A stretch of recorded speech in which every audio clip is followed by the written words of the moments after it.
of people often ask what made me get into stand-up comedy. I always say my mum's side, that's the funny side. But it more or less started with school. When I was in school, I was dyslexic. I can hear the thoughts in the room right now. Oh my God, he's dyslexic. He can't play Scrabble. Oh my gosh.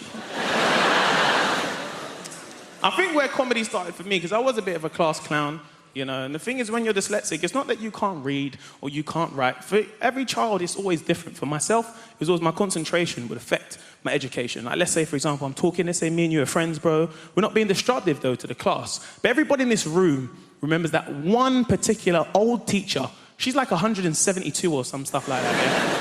And do you remember when she'd catch you talking and make a big meal out of it? So we're having a small conversation, then she'd notice me, particularly me, talking,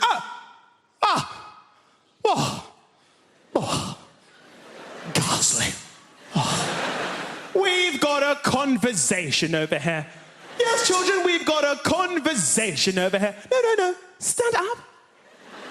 No, you can stand up.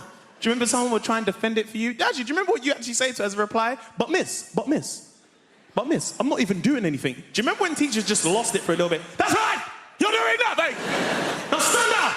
Someone would try and defend it for you in your honor, in your class. Now, miss, you know what? Man wasn't even talking, you know. I was sitting right there. I'm threatening. I feel like you're just segregating him because he's dyslexic. Why are you doing this, miss? Do you remember when your teacher just didn't care anymore? She's been there so long, she didn't care. Do you remember your teacher's like, What? You can fuck off! Do you remember the first time your teacher swore? Do you remember that kid? He couldn't believe it. What, you're swearing at me? No, I don't care. I'm telling my mum. What do you mean about me? I don't care about. I'm going to talk often. What do you mean, me, yeah? Tell a whole me. This teacher didn't care. And you, stand up.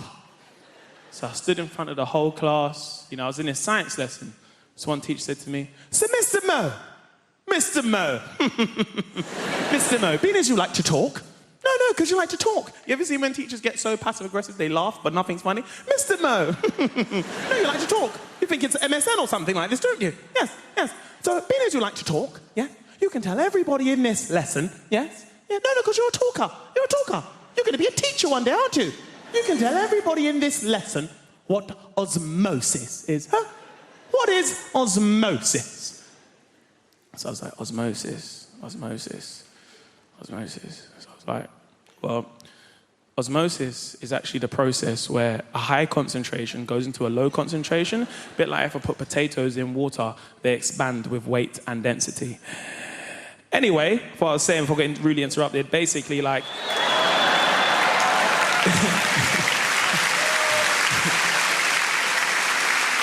This old teacher lost her mind. Do you remember the teacher got so angry they start shaking, but they shake so much their turkey neck would shake at the same time? Do you remember that teacher? How dare you, in my lesson, on the day of the Sabbath? The Sabbath? It's Orange Wednesdays. What's this Sabbath thing about? What's that? How can I get involved with that stuff? Do you know what? Get out right now. You can get out right now. So I never forget, you know, I'm walking outside the lesson, you know, spudding some of the guys in the way. Don't know. Do you know what? I've had enough of being treated like this. I've had enough of this, because right now, I'm in year 11. Soon I'm going to leave. I'll be in college, earning some real money, making some EMA. I've had enough of being treated like this. Yeah. And I said to my teacher, I said, you know what, miss? I'd actually be learning if you was doing your job, which should be teaching the whole class simultaneously. Went, oh my days!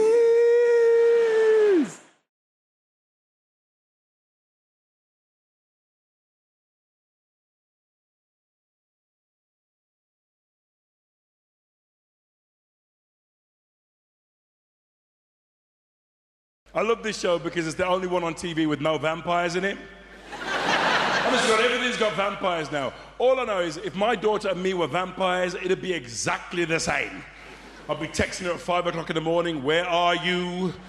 Sun about to come up. You will explode. She'd be like, I'm in field with pals, drinking dead sheep, leave me alone. She gets home, I'm like, have you seen the state of your coffin, young lady? There's a half-dead naked bloke twitching in the corner. I've told you not to play with your food. So I stare at my coffin, I hate you. She's just mad at me because I ate her boyfriend. Black people in the house, say ho!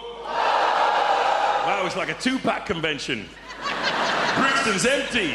I said that in Winchester once, absolute silence. Not one black guy in the entire place. All right, there was one, all right? He was on the second row going, please don't talk to me, please don't talk to me. Imagine being the only black guy in Winchester, though. Wouldn't that be fantastic? You'd have a license to go up to every black woman you see and go, excuse me, we have to breed. Listen, I've got to tell you this. The BNP had a Christmas disco. This is absolutely true. Right? The BNP had a Christmas disco. When the DJ arrived, they all walked out because the DJ was black. The BNP hired a black DJ. Their spokesman said he sounded white on the phone. What, the DJ's got to sound extra black on the phone? Hello, I am the DJ for your Christmas party. My name is King Babatunde Soniade Mandela. My fee is £100, but you can pay me in Buffalo. I think we've come a long way though, right? Because when I first watched television, there were no black people on it at all. If somebody black did come on, people thought there was something wrong with the set. They'd be on the phone to the TV repairman. Hello, there's a dark bloke on my telly. Can you come and get him off? The only black people on television were the black and white minstrels. Remember them? They had black shoe polish all over their faces and these huge white lips. Accurate. My mum would be this close to the screen. Well, it's nice to see some black people on television for a change. But look at them lips. They must be from one of the small islands. I love being a comedian. This is all I can do. Because in my heart, I'm a 16-year-old boy, really, which is great to be a comedian, but not if you're a gynecologist. God, girls, can you imagine me coming into the room? You got your feet in the stirrups. All right, Mrs. Macon, let's have a bloody hell. I can see everything. Do you want some cider? I couldn't be an airline pilot, you know, because you're on your own in the cockpit. I'd have to be a steward out there with the passengers. Put on a bit of a show. People, if we're in a crash, please do not despair. Grab a mask from above your head and suck in lots of air. Whip on your life jacket and tie it very tight. Then stick your hair between your legs and kiss your ass goodnight.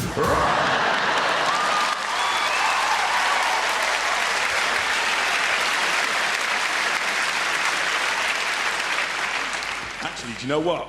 Wouldn't mind being a pilot. Because everyone's life depends on you. So you can get away with anything, can't you? I mean, who's going to argue with that voice that they do, you know? This is your captain speaking. My name's Brian. How much do you earn? Hope you have an enjoyable flight. Our stewardesses are there to help you, and our stewards are there to show we employ gays.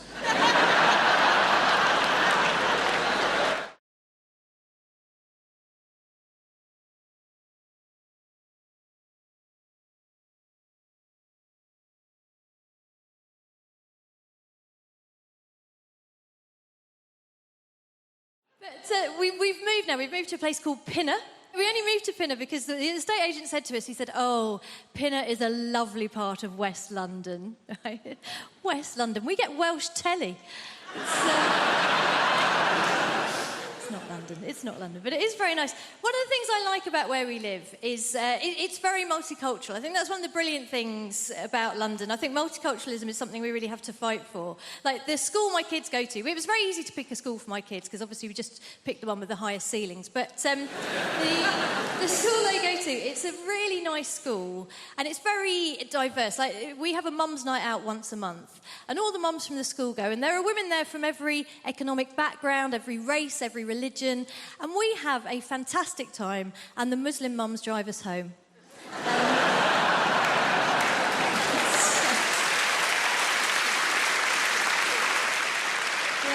tell you what, it is nice. I had an incident the other day, though. I was walking down the street near where I live, and it was one of those sunny days, one of those days that remind some van drivers that women have breasts. You know, one of those. And I was walking down the street, and there was a van drove up and slowed down, and two guys leaned out of the van, and they were in classic kind of leching position. And I knew they weren't going to be looking at me because I am 44 years old. And in fact, my older friends, when I was turning 40, they said, oh, being over 40, it makes you invisible, right?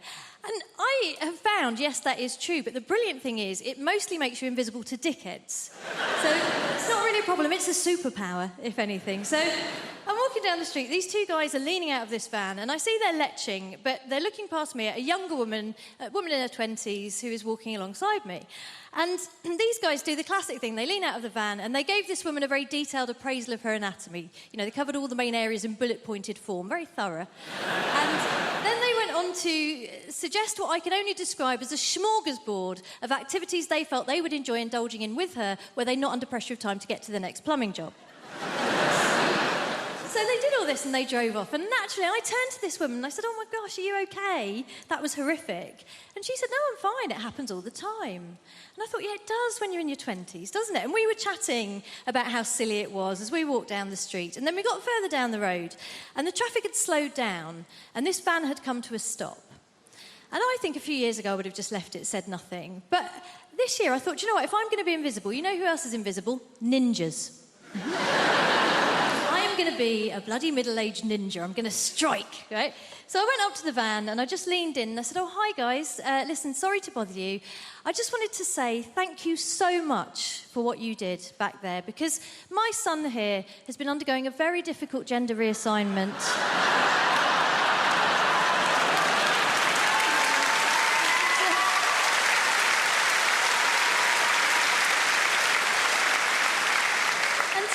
He's been worried that it's not going that well, but what you did back there really made him feel like a proper woman. Thank you. I was delighted with myself as well. But what was really special was that then the young woman next to me leaned in beside me and in the deepest voice I've ever heard, just went, yeah, thanks, guys.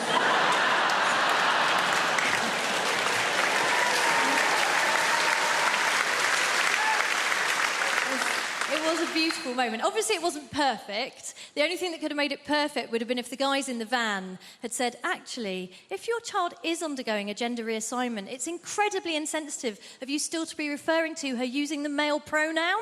They didn't do that. They just called us slags.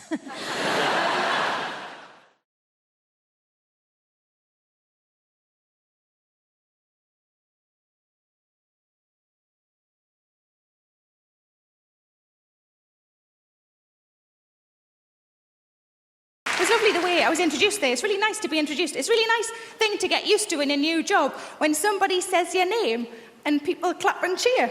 It's lovely. It was a little bit weird at the doctor's the other day. Nobody clapped. Every time I said clap, I think they thought that's what I had.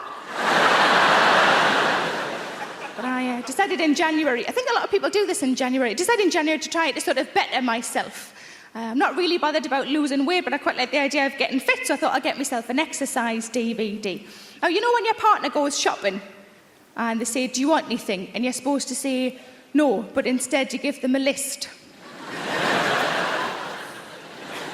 Sometimes I just make shit up I don't even need just to see his face. And he looks at the list and he goes, what's the difference between a tangerine and a satsuma? Ha ha, it's a test. I said to him, could you get us an exercise DVD? That's what I thought I'd do. I'd get an exercise DVD. I said, just like a bog standard, like a beginner's guide, a very basic exercise DVD. And he said, no problem. He came home with Davina's Buff Your Abs. I thought I'm going to have to lose 3 stone before I can find me bloody abs. So I took it back and I swapped it for the one that I wanted, which was, just fat lass has a go,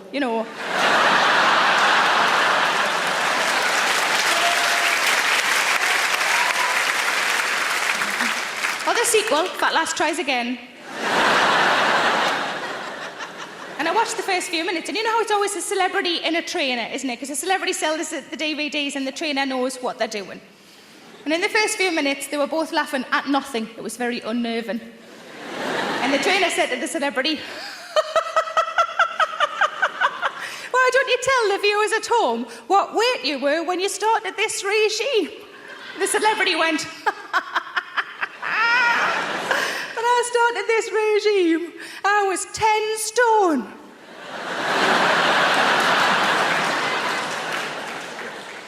I realised then that I'm aiming for a start weight.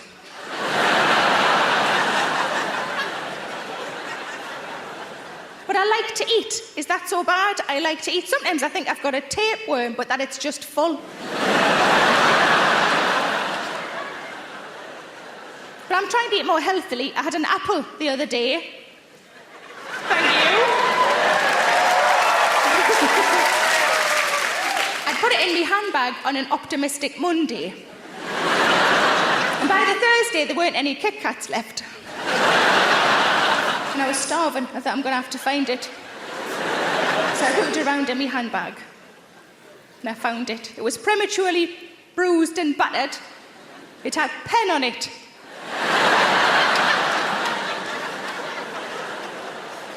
But I was starving, so I peeled off the clean panty liner and I ate it.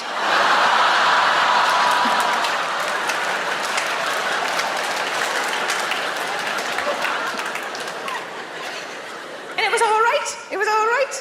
It really reminded me of something I'd had years ago that I liked, and I was like, what does it remind me of? I can't remember. Toffee apples.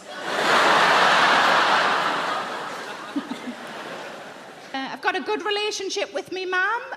Sometimes in comedy you laugh at things because it's familiar, because it's a shared experience. Sometimes you laugh because you're just glad you're not me. See if this has happened to anybody else. Whenever I'm on the phone to me mum, it always makes me need a poo. Give us a woo if that's happened to you. See, I've looked into it. It's a closeness issue. It means that me and those people who wooed, we love our mums more than the rest of you lot love yours. I love my mum so much it makes me shit. Try getting that on a balloon for Mother's Day. Thank God for Moonpig. But I bought a house quite recently. I wanted to buy a house because I'd lived in flats for 16 years and I really missed going upstairs to bed. Not through the kitchen. Upstairs to bed. But I was sitting only a few months later upstairs in bed, quite smugly, just thinking, this is the life. I've arrived. I'm upstairs in bed. And then I thought, oh, no, now I've got to go downstairs for food.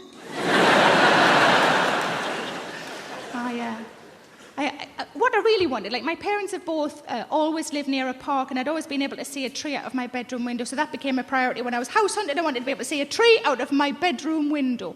But it became very clear that I'm not massively suited to country living, having lived in the city centre for so long. I drove along a lovely country lane, and I saw a white marquee tent. And instead of thinking, oh, somebody's having a lovely summer party, I just thought, oh, someone's been murdered.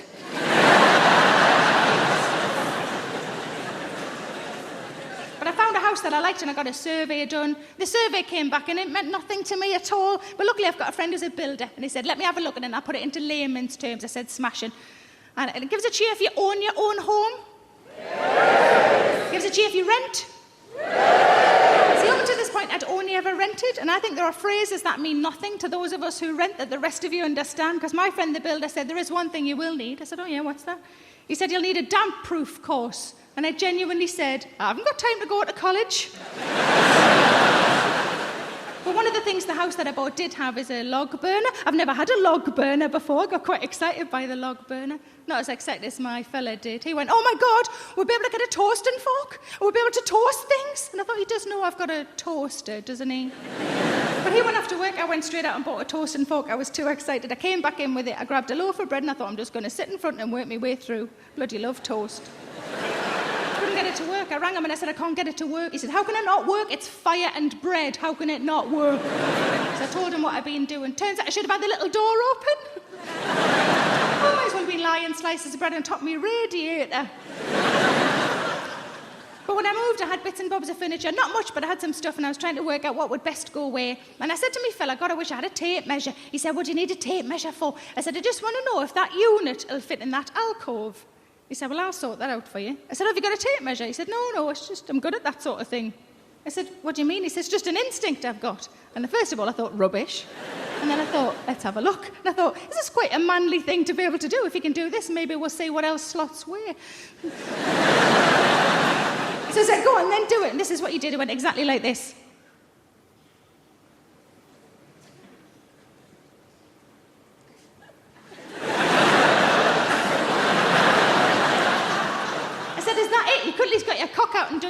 inches, 6 inches, 6 inches, 6 inches. But I have developed a new hobby. Some of you probably already do this. I've started listening into people's conversations on the bus and the train. It's quite entertaining.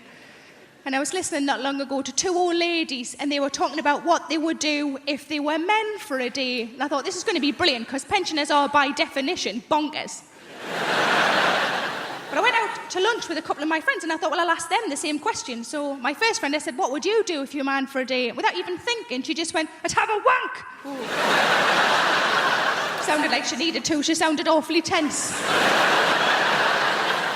But these old ladies, different generation to me and my friends, in their 80s, and one of them just said, Edith, what would you do if you're a man for a day? The other one said, no, in my luck, I'd get a Tuesday. And what can you do on a Tuesday?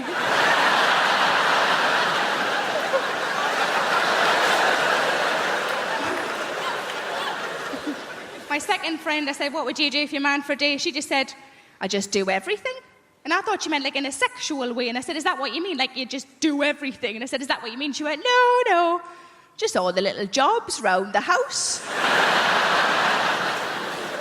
But I've been trying to go on a diet. I'm not really very successful. But I find that whenever I go shopping and I can't get into things, you know, when you try clothes on and you're the size you weren't expecting to be, I just come home and I put on a song, and the song is Big Girls Don't Cry. You know the song? There's a couple of versions of it. Big girls don't cry. Such a load of rubbish, that, isn't it? Big girls don't cry. Yeah, they do. Cry because they're fat, cry because they can't get a boyfriend, and they cry because there's no trifle left. But I was on holiday in Spain last year, and I'm bragging, I know, and outside the hotel was a lovely pool, and I wanted to go in the pool, of course I did, but I'm not overly confident with my figure in a swimming costume, and I was watching the women who were walking in the pool, and these were like tiny, you know, these wafer-thin, tiny women. And I thought, I'm not going to walk in with one of them.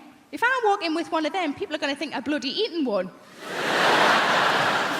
And I wouldn't anyway, because there's no meat on them. So what I decided to do instead is just to walk in with the children, because kids are all really fat these days. If I walk in the same time as a 9-year-old boy who's got bigger tits than me, nobody's looking at me anymore. But like I say, I don't have kids, and most of my friends don't have kids, but I think if you ask any woman who doesn't have kids what would worry them about having kids would always be childbirth. It's quite a reasonable thing to worry about childbirth. From what I understand, it changes you downstairs, doesn't it? It changes you downstairs. I quite like my downstairs the way it is, thanks very much. Certainly don't want a bloody extension. But it's bound to change though, isn't it? Because you're forcing a person out. That's what you're doing. You're forcing a person out. I've never forced a person out. I forced a couple in.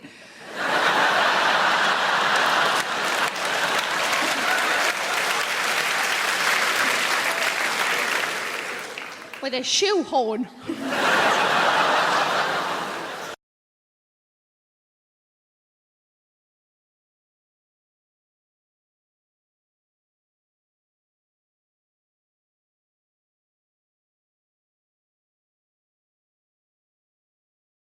And this is what I'm talking about, the assumption that if you're in a place like that, you obviously are the help. Okay, example 2, that's it, white people. One more example, and then we're moving on, right? I'm on tour in the UK. I'm going up to Leeds. All my team was already up in Leeds setting up the theatre. I'm travelling with my tour manager and best friend, Lila, also a black woman. So I go, you know what? That's Lila. I go, you know what, Lila? Let's not drive. It's a long drive. Let's get a train and go up in comfort. So we rush down to the train station. I buy us 2 first-class tickets. There's a train leaving, so we jump on the train takes off. And we're walking through the train towards the first-class carriage. We walk into the first-class carriage. This white woman is sitting at a table. She looks up, she sees us, and at the top of her voice, she shouts, this is first class! Now Lila goes, what the fuck did you say? And I hold Lila, no, Lila, no. I just grab her by a collar, no, Lila, no, Lila.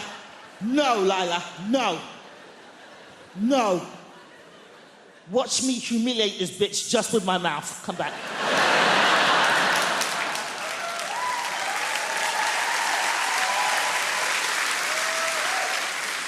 So at the top of my voice, I say, thank you, lady. But what was it about us that made you assume that we didn't belong in the first-class carriage? She starts to fumble. Everybody on the train just kind of leans out from behind their seats.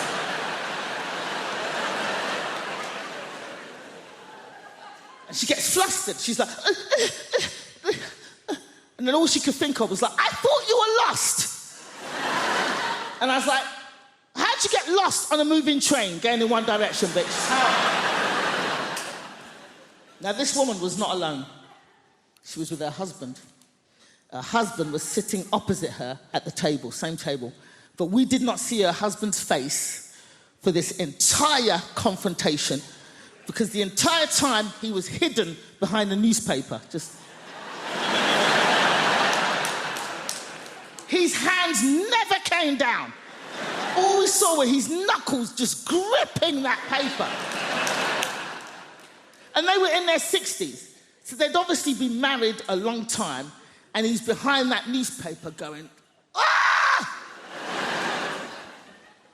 Nosy, big-mouth cow!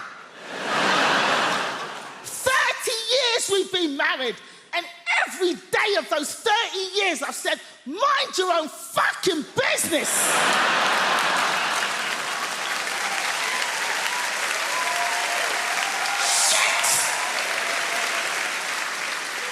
And now we're both gonna get beaten up by these two black boys.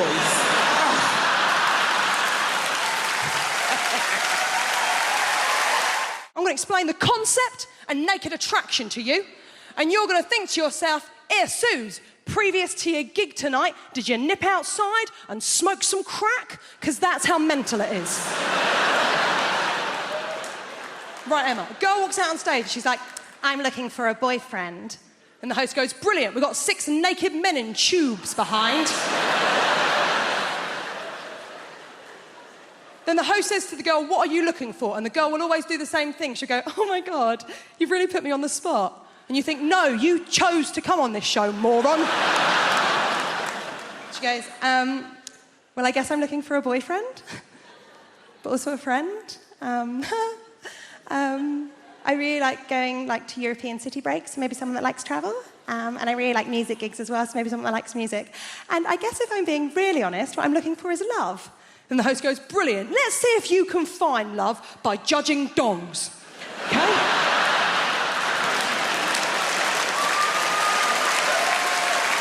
6 naked men in tubes! Okay? Now, Emma, there's a screen in front of all of them. Every round, the screen goes up a little bit more to show a little bit more of the naked body. Every round, one man gets eliminated until the end. She's got a couple of nudie fellas to choose from. Okay? Now, Emma, first round, screen just goes up to the knees. There's always one bloke. He's got really rough feet. Really rough. Like he was an extra in The Hobbit. And he just never took the feet off afterwards, right? Now, she clearly looked at them feet and thought, well, them trotters ain't coming home with me, right? And you think, well, that's the end for him. Not the end. They don't shoot him.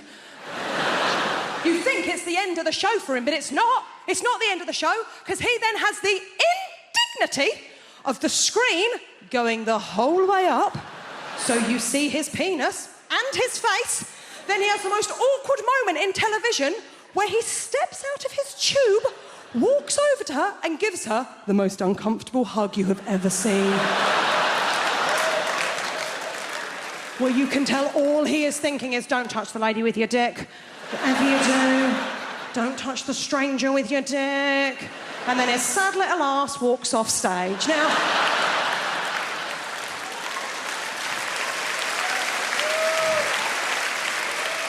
the next round, the screen comes up to the waist. And let's be honest, it is the round we are all watching for. It's cock-a-clock. Now, it's not going to come as a surprise to any of you. There's a lot of people in this evening. I'll bet it doesn't come as a surprise to one person in this room. I ain't seen many willies. I ain't seen many of them. I ain't seen many willies. I'm not a connoisseur when it comes to willies. I was straight for a month when I was 18. I don't have the wrists, okay? But even to me, even to the untrained eye, there was one that I was like, oh, there's something up with him. There was something just not quite right about it. They're not meant to have a corner, are they? Halfway through, it had like a proper corner. Now, she clearly looked at that one and went, ooh. She can't do that, can she? She's got to go work on Monday. She don't look like a bitch on TV. So instead, she has to do a little lie. Emma, see if you can see where she went wrong. She went, I'm going to have to get rid of number 4. Colonel Weird Dick. I'm going to have to get rid of number 4 because the way that he's standing, he doesn't really look like a very confident guy. And I'm only really attracted to really confident guys. And I thought, he has his penis out on television.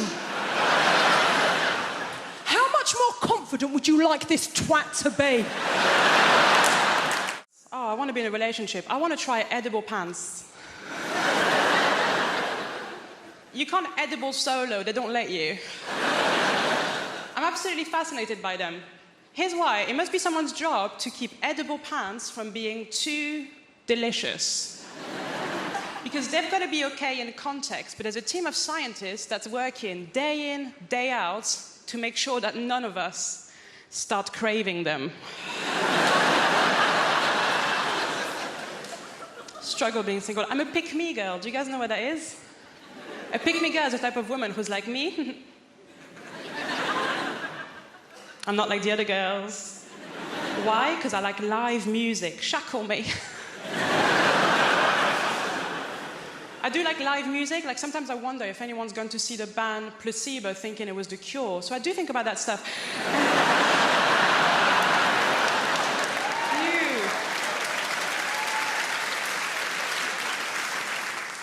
Love live music. I went to see ABBA Voyage. Have you guys seen it?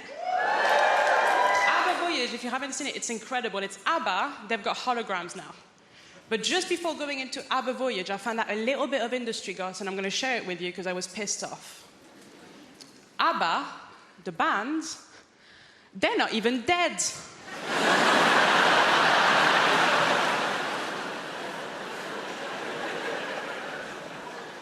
And they've got holograms, is it? You can't have holograms if you're alive. Hey, ABBA, go to work.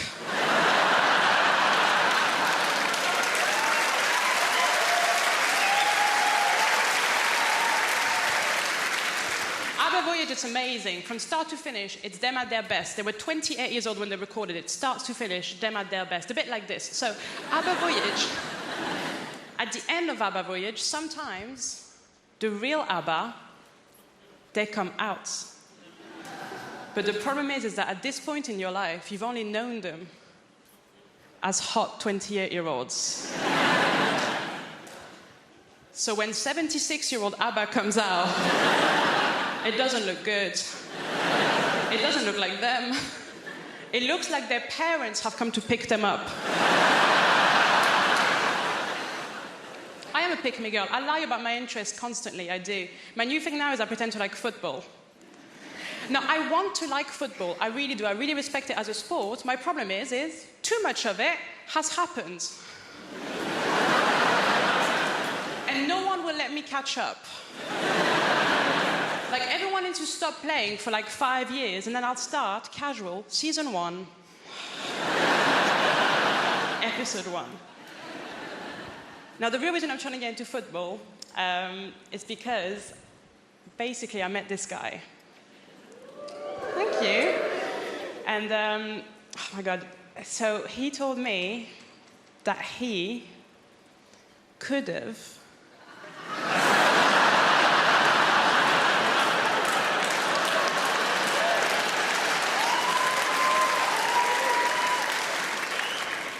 Do you guys know him? That's weird. He does have a lot of friends. He said he could have gone professional. But then, and this is so sad,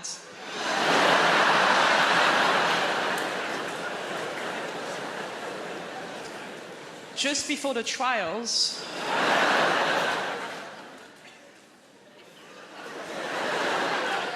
he didn't have the skills.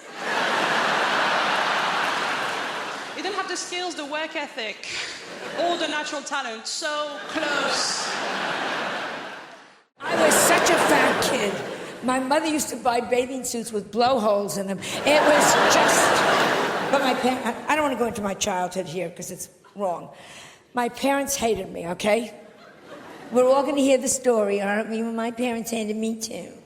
My parents... All I ever heard growing up is, why can't you be like your cousin Sheila? Why can't you be like your cousin Sheila? Sheila had died at birth. They just...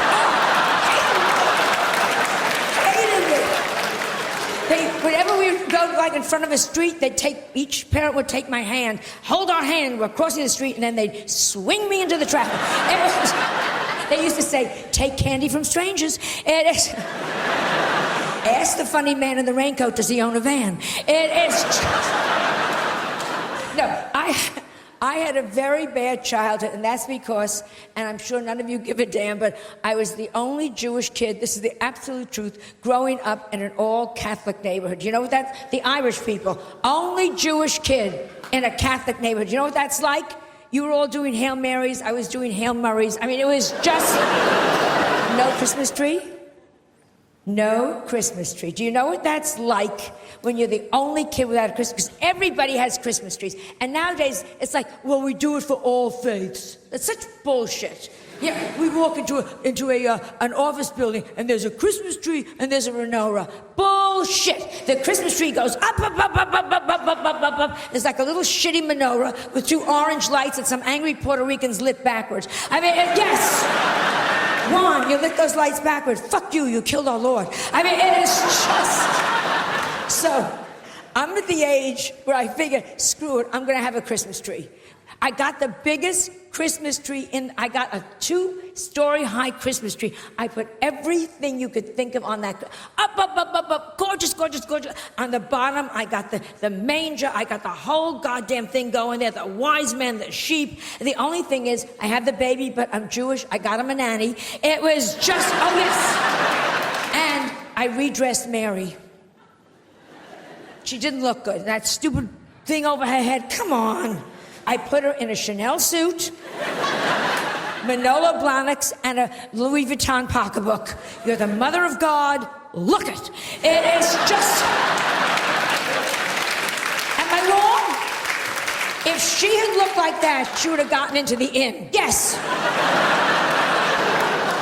The point is, it's about looks. Mary, she looked good. She would have done better. Mother Teresa... Oh, don't give me... Oh, Mother Teresa, if she had looked better, she'd be a saint by now. Was she a bow wow? Yes. Did she need electrolysis? Let's talk to each other here.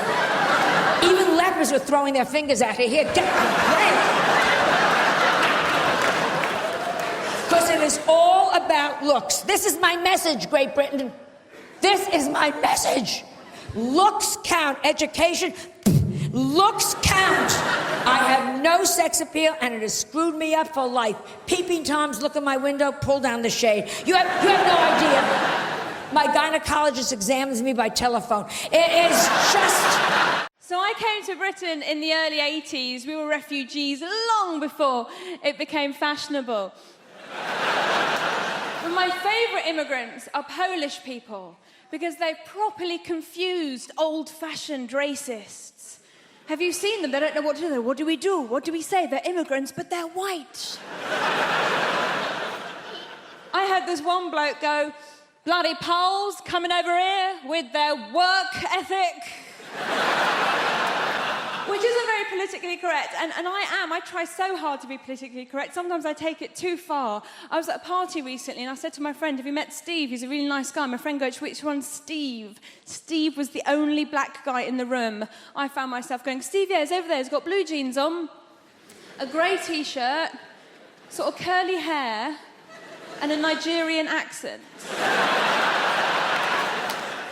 And once I was performing at a comedy club and there was two black guys in the front row, like you two, but men and black. You are a man, sir, I'm sorry. It's the lights. And I said to them, so how do you two know each other? And they looked at each other and went, we don't. Might as well have had NF tattooed on my forehead. I didn't, it was felt tip.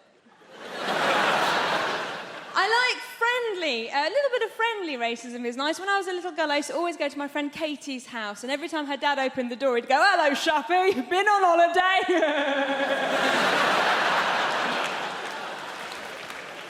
So, I have a little boy, I have a baby boy, I'm a mum, and I'm looking at you, some of you are so young, I could be your mummy if I lived somewhere rural. Like a lot of women, I got to my 30s and I thought, I've got to have a baby now. Why, my mum's still young enough to look after it for me. And I went to all the antenatal classes, and this woman came up to me, one of the other mums, goes, oh, how are you planning on losing your baby weight? And I was like, well, I was just thinking of having the child. And she was like, oh, I'm going to be a yummy mummy. I'm going to lose all my... Yummy mummy, that's just like a middle-class way of saying MILF. I was so happy when I found out that I was pregnant. And we had a scan and we knew that it was a boy. And people said to me, why did you find out the sex of your baby? Didn't you want a surprise? Well, it's going to be a boy or a girl, do you know what I mean? The only surprise would have been if it was a puppy. And there are no puppies in my family. There's one goat, it's not a blood relation. Thank goodness I have a child now. It was no fun being a broody Iranian woman. Every time I said to people, my body thought's ticking, they'd hit the ground.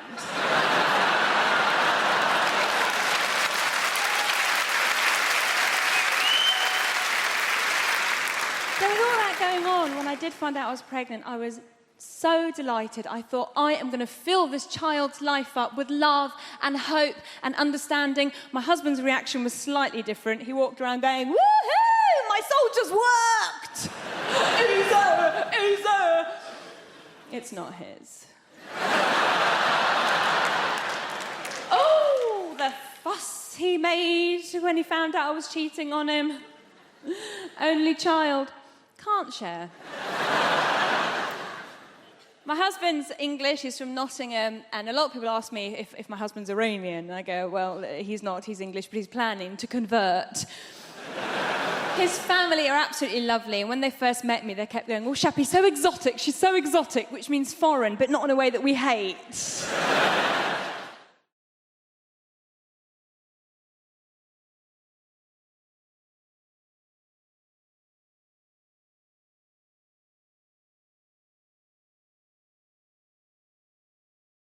We've moved now. We've moved to a place called Pinner. We only moved to Pinner because the estate agent said to us, he said, oh, Pinner is a lovely part of West London. West London. We get Welsh telly.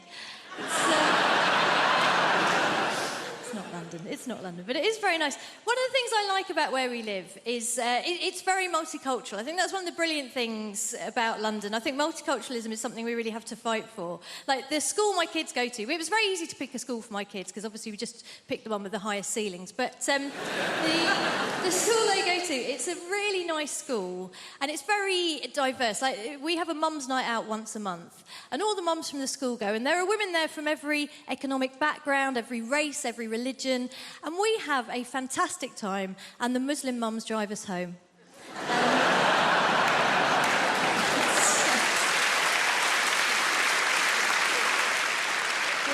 Tell you what, it is nice. I had an incident the other day, though. I was walking down the street near where I live, and it was one of those sunny days, one of those days that remind some van drivers that women have breasts. You know, one of those. And I was walking down the street, and there was a van, drove up and slowed down, and two guys leaned out of the van, and they were in classic kind of leching position. And I knew they weren't going to be looking at me because I am 44 years old. And in fact, my older friends, when I was turning 40, they said, oh, being over 40, it makes you invisible, right? And I have found, yes, that is true, but the brilliant thing is it mostly makes you invisible to dickheads. So it's not really a problem, it's a superpower, if anything. So I'm walking walking down the street, these two guys are leaning out of this van, and I see they're leching, but they're looking past me at a younger woman, a woman in her 20s, who is walking alongside me. And these guys do the classic thing. They lean out of the van, and they gave this woman a very detailed appraisal of her anatomy. You know, they covered all the main areas in bullet-pointed form, very thorough. And then they went on to suggest what I can only describe as a smorgasbord of activities they felt they would enjoy indulging in with her, were they not under pressure of time to get to the next plumbing job. So they did all this and they drove off. And naturally, I turned to this woman and I said, "Oh my gosh, are you okay? That was horrific." And she said, "No, I'm fine. It happens all the time." And I thought, yeah, it does when you're in your 20s, doesn't it? And we were chatting about how silly it was as we walked down the street. And then we got further down the road and the traffic had slowed down and this van had come to a stop. And I think a few years ago I would have just left it, said nothing. But this year I thought, do you know what? If I'm going to be invisible, you know who else is invisible? Ninjas. I am going to be a bloody middle-aged ninja. I'm going to strike, right? So I went up to the van and I just leaned in and I said, "Oh, hi, guys. Listen, sorry to bother you. I just wanted to say thank you so much for what you did back there, because my son here has been undergoing a very difficult gender reassignment."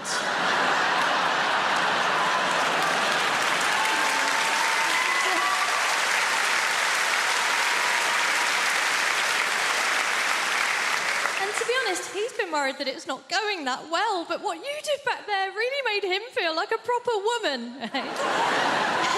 Thank you. I was delighted with myself as well. But what was really special was that then the young woman next to me leaned in beside me and in the deepest voice I've ever heard just went, "Yeah, thanks, guys."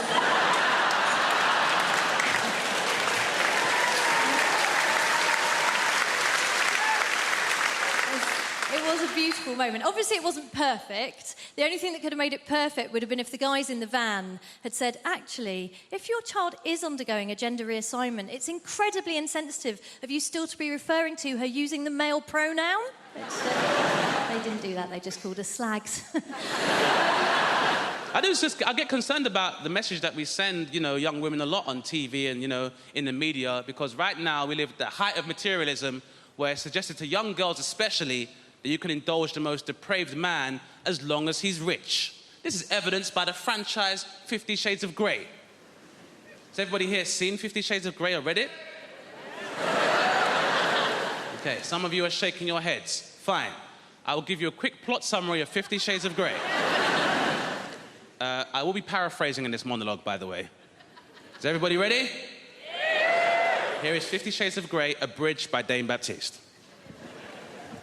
"Hi, I'm a pretty naive American young girl who doesn't know about sex, even though I have access to the internet and my friend's a journalist.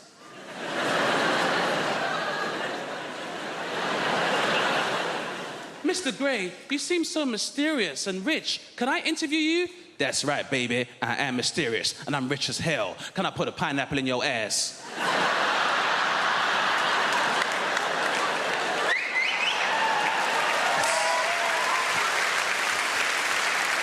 Some other stuff happens, but that's pretty much it. It's fair. Unfortunately, we live in a time where, materialism is encouraged, Do you guys remember the song No Scrubs by TLC? Yeah, great song for the ladies. Not so fun for the unemployed male. That was not a fun song to hear when I was younger. You remember how that song used to go? "If you live at home with your mama, oh yes, son, I'm talking to you. If you live at home with your mother, they're talking to you. What if I'm a full-time carer? I'm supposed to leave my mother lumbered with bedroom tax, then go live with a bunch of strangers and pay somebody else's mortgage, then have those strangers question my life choices, which my mother already does, but I get rice and peas when she does it. Sitting in the passenger side of his best friend's ride, trying to holler at me. Sitting in the passenger side of his best friend's ride, trying to holler at me. I'm sorry, if me and my friends are concerned about our carbon footprint, I'm not entitled to find love? If you don't have a car and you're walking, oh yes, son, I'm talking to you. If you don't have a car and you're walking, they're talking to you.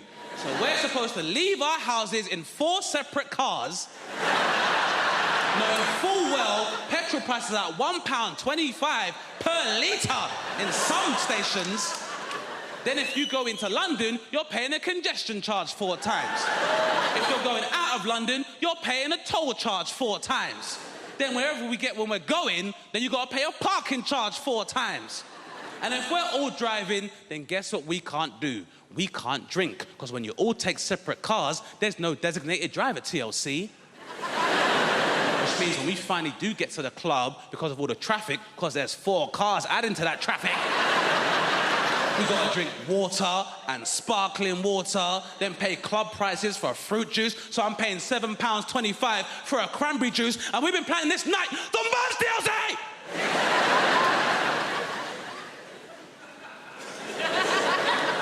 The problem is the builders, my dad's mate, he's a proper geezer, proper South East London geezer. One of those builders, you know that walk? Just walks like that. His legs like he's got a pool table between his legs.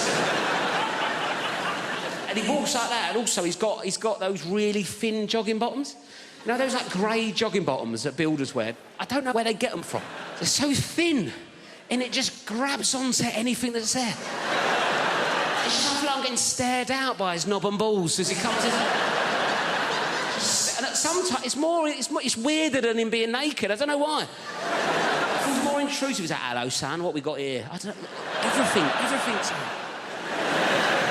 Walking around like that. I reckon I could draw his knob and bollocks from memory better than mine. So he's coming like that, and I'm like, oh, God. I go, do you want a cup of tea? He goes, yeah, I'll have a cup of tea. I went, how many sugars? He went, 13.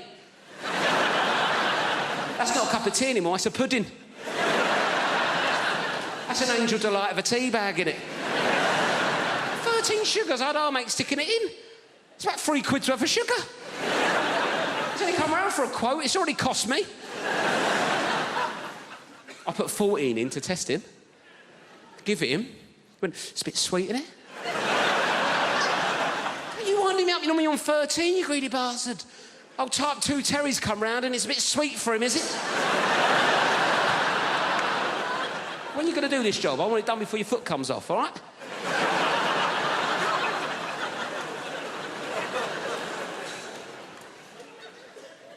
Anyway, I had a Kit Kat in the fridge, right? I thought, right, let's get him back on side of Kit Kat, right? He's into sugar. I like introducing people to new things, see if he wants a Kit Kat. 4-finger Kit Kat. Like, how would you eat a Kit Kat? 4 fingers? I've said that wrong, haven't I?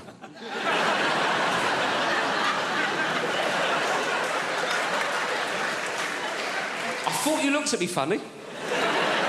Sorry, I said that like it was your name.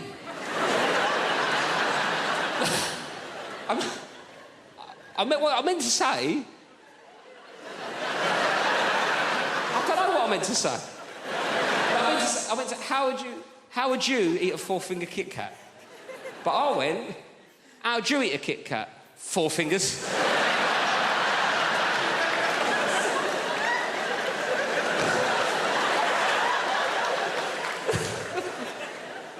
Oh, God. Hello, 4 fingers, how's it going? Who needs funds, eh? Me to smoke by the looks of things. Sorry about that. Not an ideal nickname for a young lady, is it, really?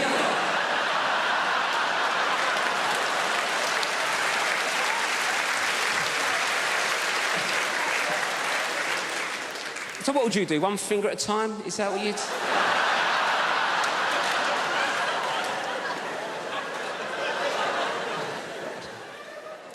Should we start again? Sorry, what's your name? Anita. Nice to meet you, Anita. Sorry for calling you 4 fingers. Anyway, Anita, how'd you eat a Kit Kat? That's what I was going for. 1 at a time. 1 at a time, right. 1 at a time's a normal approach to a 4th.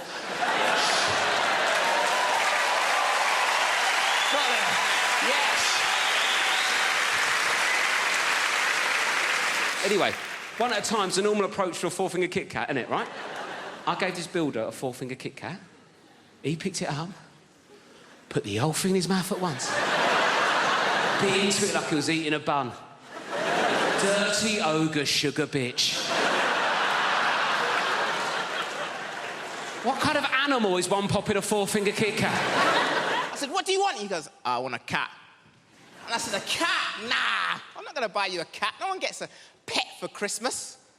And you know what happened? I'll tell you what happened. There was a mouse, a little mouse. It came into the house, and the girlfriend, she saw it. She goes, ah, what's he doing in here? What's he doing in here? We've got a mortgage. Like, that's got to do with anything. Like, all the mice is outside there. It's like, hold on, guys, before we go in there, we need to see if this is rental accommodation first. Yo, fam, put that cheese down. We haven't seen the tenancy agreements yet. It might be a hoax, right? It don't work that way. So she was like, Marlon, we need a cat. I said, I don't want one. She said, Marlon, we need a cat. So we compromised and we got one. So we went to this place. Where they hold all of the cats in the world. And I walked in there, I was like, I want a cat. And the lady said, that's not how it works, sir. I said, please. She said, no, what it is, we need to interview you to see if you're fit to have a cat. And I started panicking.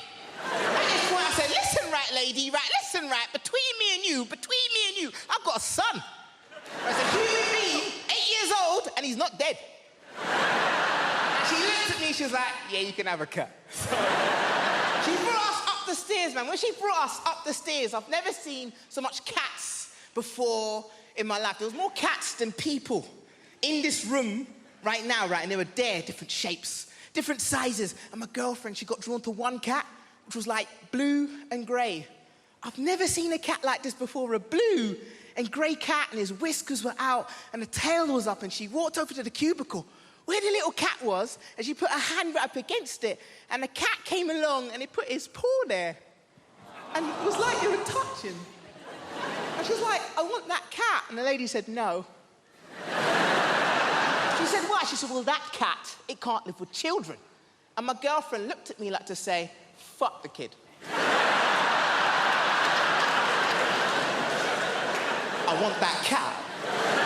The lady said, no, you can't have that cat, but we've got some cats that is suitable for you, but they're in this corner over here, and she walked us into this corner, ladies and gentlemen, and all of the cats in this area here were black cats. Yes, and my paranoia, that went off straight away. I was like, hold on a minute, we can't have that cat over there, but we can have any of these ones. I've got to fight racism in the real world, but also in the feline world as well. This is bloody ridiculous. And she said, this one's called Denzel. Going away with my wife, she does this thing, right? If you get her in an airport, I'm not allowed to have my own passport. It's embarrassing. It's embarrassing. I'm a 40-year-old man, I get to passport control. They say, you got your passport, mate? I'm like, no. I'm not allowed to carry it. Apparently, I'm not mature enough. I don't know what happens, man. The moment you get in near an airport, she becomes like some sort of Russian people trafficker. Do you know what I mean? She's like, I must have all the passports. You cannot handle passport. You are too stupid for passport. I must keep all passports in zippy clear travel document folder, huh? Alongside printout from TripAdvisor. But you may carry the bags. I'm like a peasant boy for the day. Oh, thank you, master. Thank you very much. Yes, it's a real honor for me to carry your bags, you know. 11 pair of shoes for 3-day mini break is a good idea. Yes. Maybe you will become a centipede while we are in Egypt. Who knows?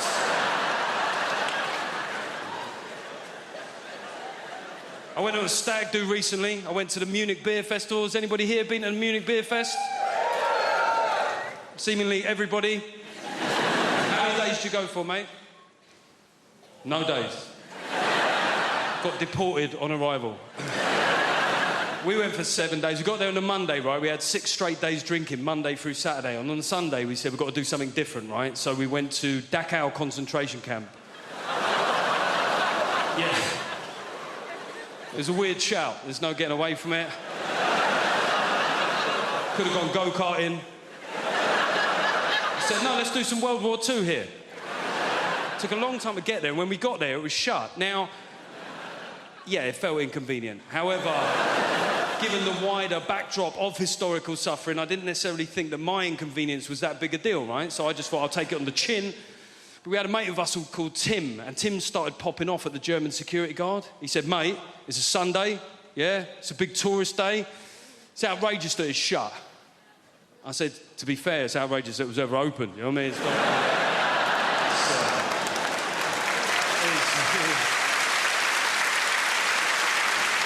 It is weird that you're making this about you, Tim, to be honest.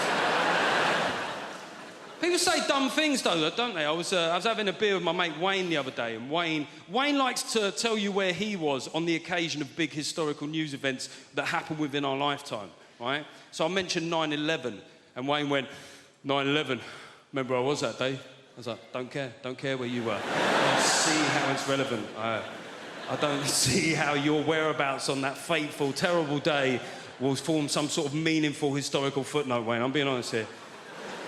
He looked hurt. He went, I went, all right, where were you? He went, karate. I went, see, that's exactly the sort of trivial shit I was worried about, Wayne. He said, well, you know, I was in New York 6 months before that. Makes you think, doesn't it? I was like, no. No, to be honest, all it makes me think is I wish you'd been there 6 months later. Sorry.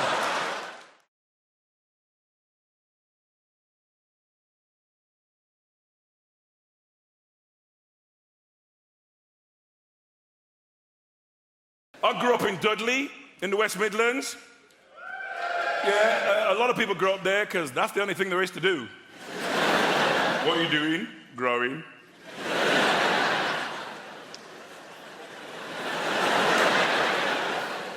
In the 50s, my parents emigrated from Jamaica to Dudley. Yeah, Nancy, I'm going to say that again just for you. They emigrated from Jamaica to Dudley. Why? What was my dad thinking? Bloody blue sky all the time. I want hail and sleet and snow. All this joyous reggae music. Where can a man get some Des O'Connor? We need pack your bags, we're going to Dudley. They made me go to church every Sunday. The Pentecostal Church of God in Prophecy. See, that's a black name. White churches are always called things like St. Thomas's. We're all outside going, St. Thomas's what? St. Thomas's Epiphany of the Shining Light of God in Christ in West Bromwich? Now, that's a name. You arrived late for church. Sorry I'm late, I was reading the signs. It's as good as Stephen King. I went to Blue Coat Secondary Modern School in Dudley. A lot of bullying there. I mean, you know, back in the day, it was different as well. You get punched in the face, you keep it to yourself. Nowadays, you go straight to the head teacher. Peter Wilkins has been punching me every day since the start of term. I'm not going to teach him anymore. I've got a daughter, 17. She's got a pet name for me. Taxi. Yeah, because the only time I see her is in the car, and even then she gets in the back. I'm like, how was school? She's like, you're not one of those cabbies who's going to talk all the time, are you? Her childhood's different from mine.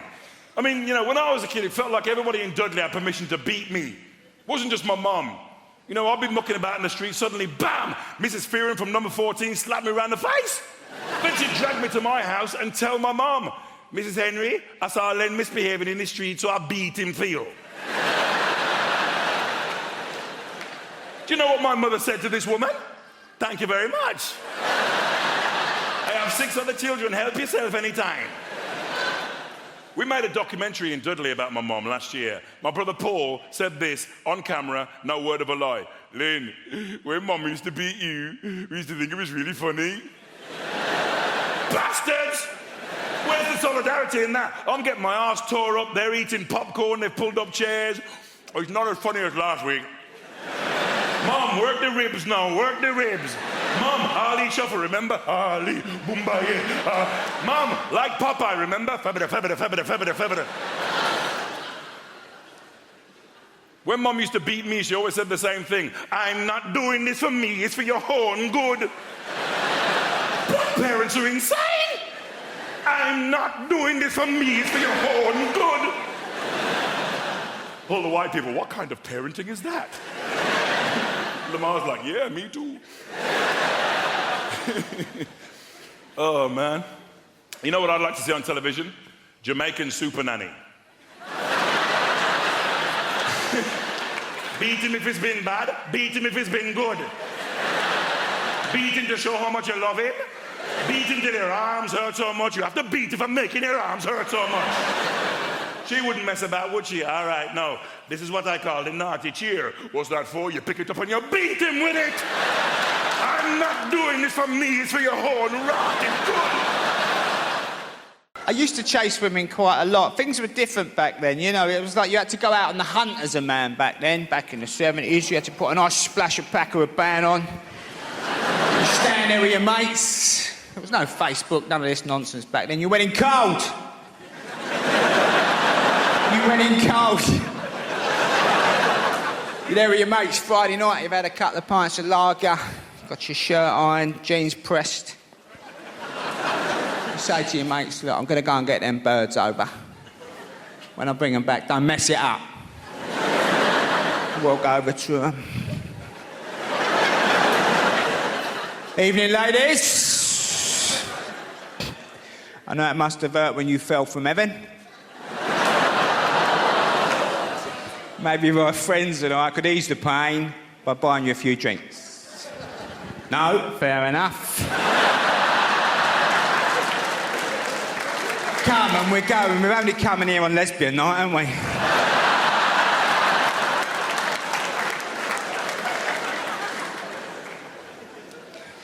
It's very nice that women don't have to worry about this nonsense now being pulled. It's great, isn't it, that they fancy you. You're in a nightclub or something, you're chatting to her. She says, look, shut up. Shut up. I'm gonna sleep with your brother. Calm down. Takes you home and uses you. And you wake up in the morning a bit dishevelled. The cat's looking at you. The judgmental cat on the pine dresser.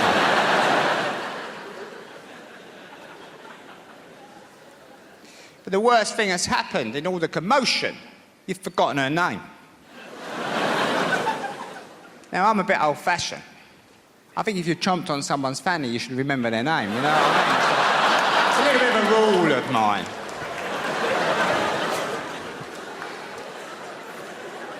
So, go downstairs, go through the post. Thinking.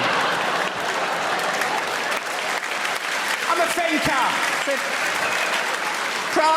Crafty cockney. Oh, let's have a look here. Oh, I can't call her the occupier. That'd be a bit much. But I'm not so old-fashioned. I don't think if you've slept with someone very quickly, there still might be something there beyond the lust. So you tend to go out for a date, don't you, on the Wednesday night after work. You don't want to mess your weekend up. You go express. Pizza Express, not a hut. Too soon for the hut. Hut comes later. It's got to be express early days. Marbling table flour. It's all going on. Now she's thinking, this geezer's all right as it happens. He's a bit of a stunner. He's not bad in the bedroom. Then you start proving you've got half a brain and all. She thinks he's a potential boyfriend. Ooh. Ooh, potential boyfriend. Suddenly you're getting this speech halfway through the 4 seasons. Listen, can I assure you, it's not my usual practice to sleep with men as quickly as I happen to have slept with you. And I'm like, relax, homeowner.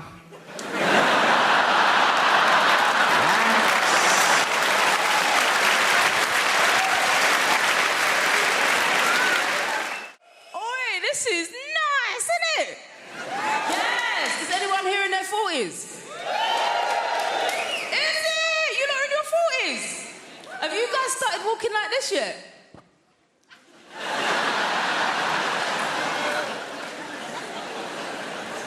It happens like clockwork, you know?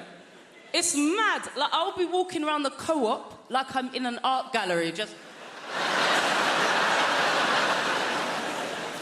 Reduced by how much? Not enough. and I've got a boner for linen. Ooh. Innit? I literally go out shopping for fabric and I'm like, give me a fabric that will crease really easily. Yes. I want to iron it for at least an hour. That's for me. That and candles. Woo! Now listen, I used to party hard. And I found that burning your money via candles is a great replacement. When I say I like candles, yeah, I'm going diptyque, baby. Thank you. I'm going Joe Malone. Fig for me. Which also, like, I'm from a council estate. What does fig really smell like? Does anyone... I'm just going on what Joe Malone told me, you know what I mean? These candles are expensive. I reckon for a £5, I could probably buy 50 figs, chuck it in the oven and just waft it around the house a few times. The dream is, yeah, I want enough money that I can light a Joe Malone candle when it's just me in the house. Come with me, people. Can you imagine coming home to your yard, it's just you in, and you're like, you know what? Fig for me. As it is, if you was over my house and I had a candle on the go, no lie, after about 20 minutes, I'll start thinking that's about £17 worth of scent now. What kind of friend is he anyway? Is that enough? I realise there's nothing more insulting than someone lighting your scented candles when you're not there to enjoy the scent. Innit? I had my brother house sitting for me, right? I was away for a couple of weeks. I walked back into the house. As soon as I opened up the door, I was like... I walked into the front room.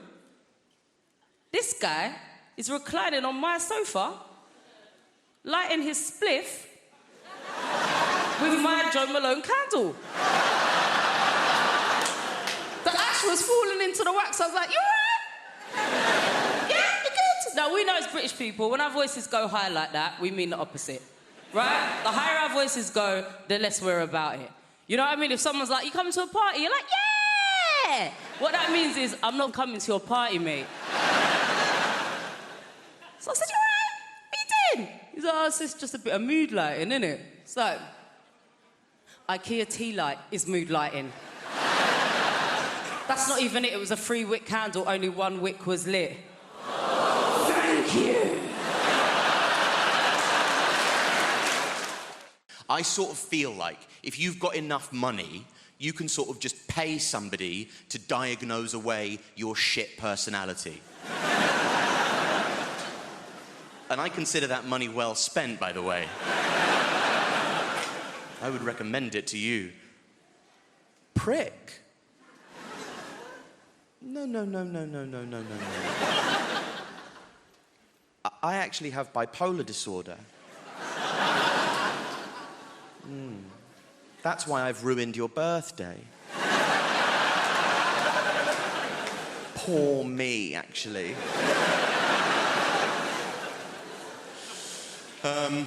Now there's... I always thought there was a system. Like, adult ADHD has changed everything for me. I didn't realise that was a thing. I thought it was a childhood thing, but now there's adult ADHD, which has confused the whole process for me. I thought the process was that if you had a child who was shit, you would say that they had ADHD. And if that child who is shit grows up to be a shit adult, you would say that they had bipolar disorder.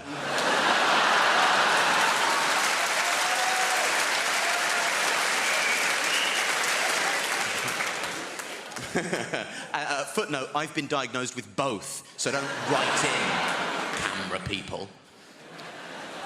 Anyway, a lot of people might suffer with mental illness, and that's, you know, it's a pervasive phenomenon. A lot of you might have depression. That's your sort of garden variety mental illness. That's your standard fare. And if you do have depression, my advice to you and the community at large would just be to keep it in there. Bottle it up. Whatever you do, don't tell me about it, because I don't care. I I don't care if you're depressed. I'm bored of it. I just don't want to hear about it. And I just can't be. And also, it's just not a good thing. If you have depression, don't tell me, because as somebody who suffers with depression, you should know how pervasive depression is, that many people suffer with depression. So if you tell me that you have depression, that might make me depressed. And that doesn't really feel like a problem halved, does it?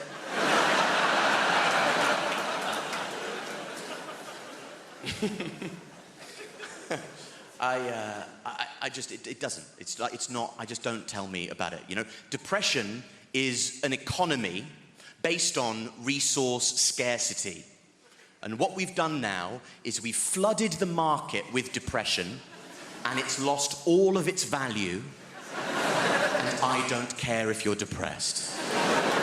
Depression is currently in its Weimar Republic era of hyperinflation. And we're all wandering around with wheelbarrows full of depression going, would you look at all of this depression? And I'm there going, that's actually not as much depression as it looks like.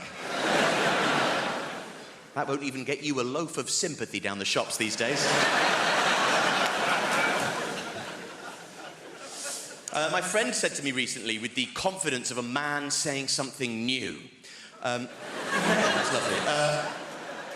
He said, I just think we need to talk more about male mental health. Oh my God, how could there possibly be time to talk about it any more than we already do?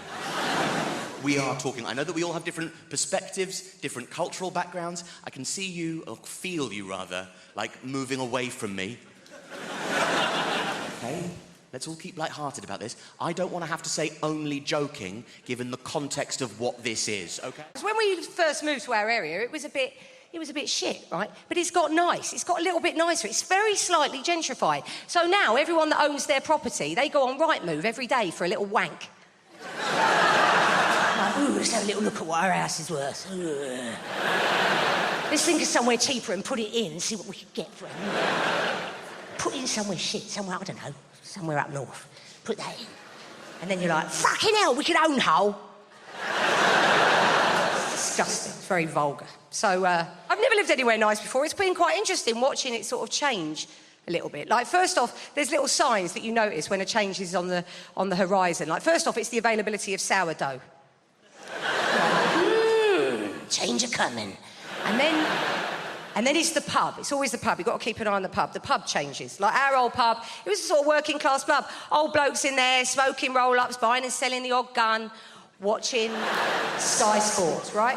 But they've all had to go now. They've all been kicked out and the pub's been done up. It's all shabby chic. It's all been done a bit retro. And now, you know, there's like pictures on the wall, old Polaroid photographs of working class blokes smoking roll-ups, buying and selling guns, watching Sky Sports. And you can eat there. You can get food in the pub now. You can get a rustic frittata on a distressed camping plate. Or like pizza off a bin lid. It's great. Tapas off a plank. Because gentrified people like to eat food from bits of shit in a shed, bits of crap sticking around in a garage. I've had soup out of a bedpan.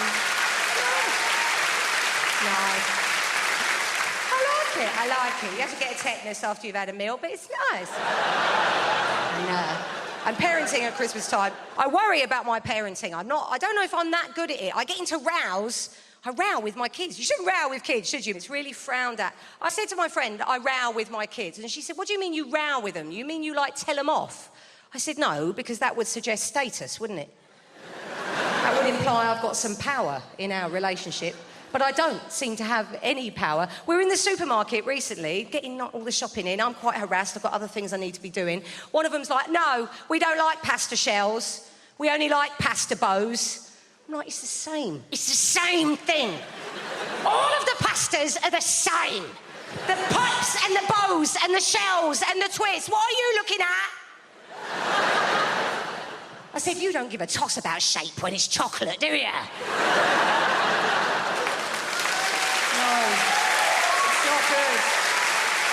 No, because there's no glory in winning a row with a child.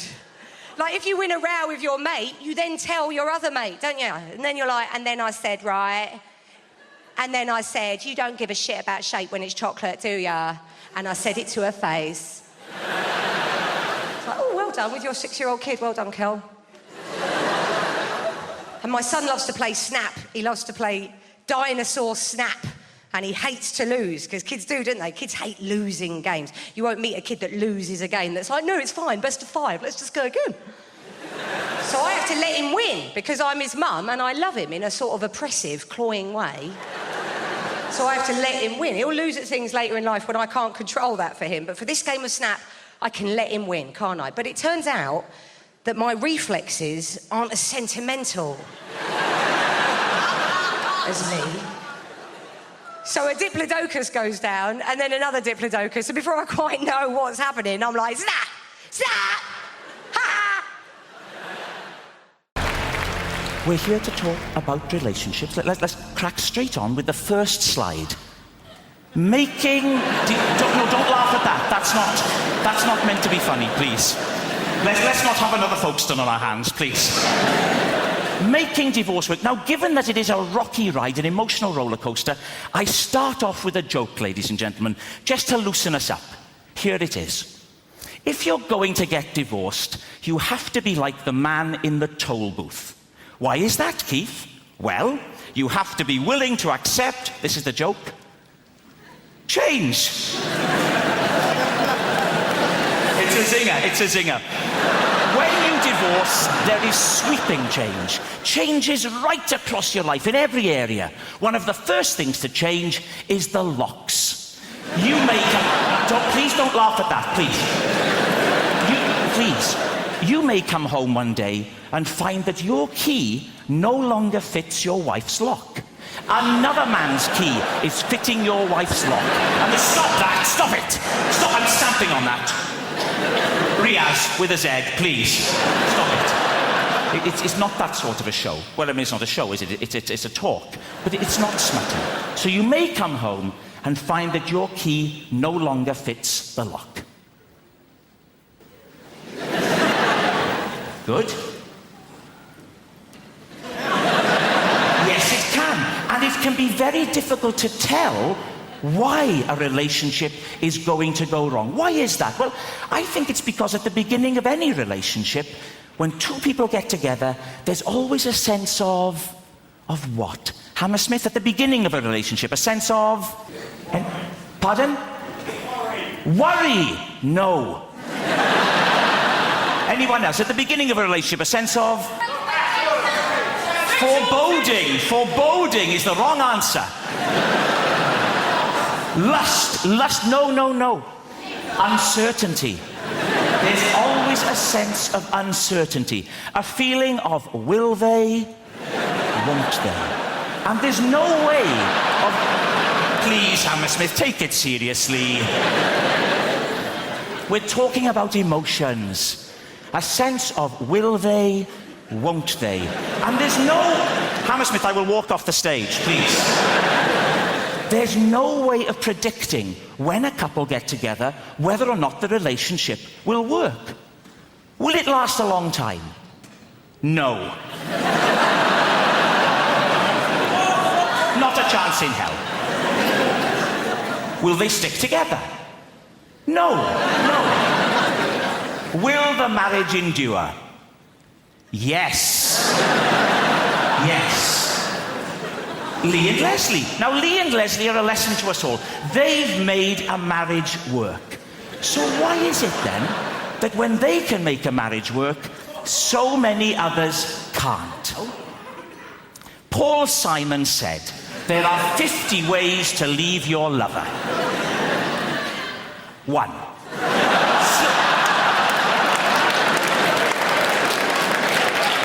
Hammersmith, time out. Please, start to take it seriously. 1. Slip out the back, Jack.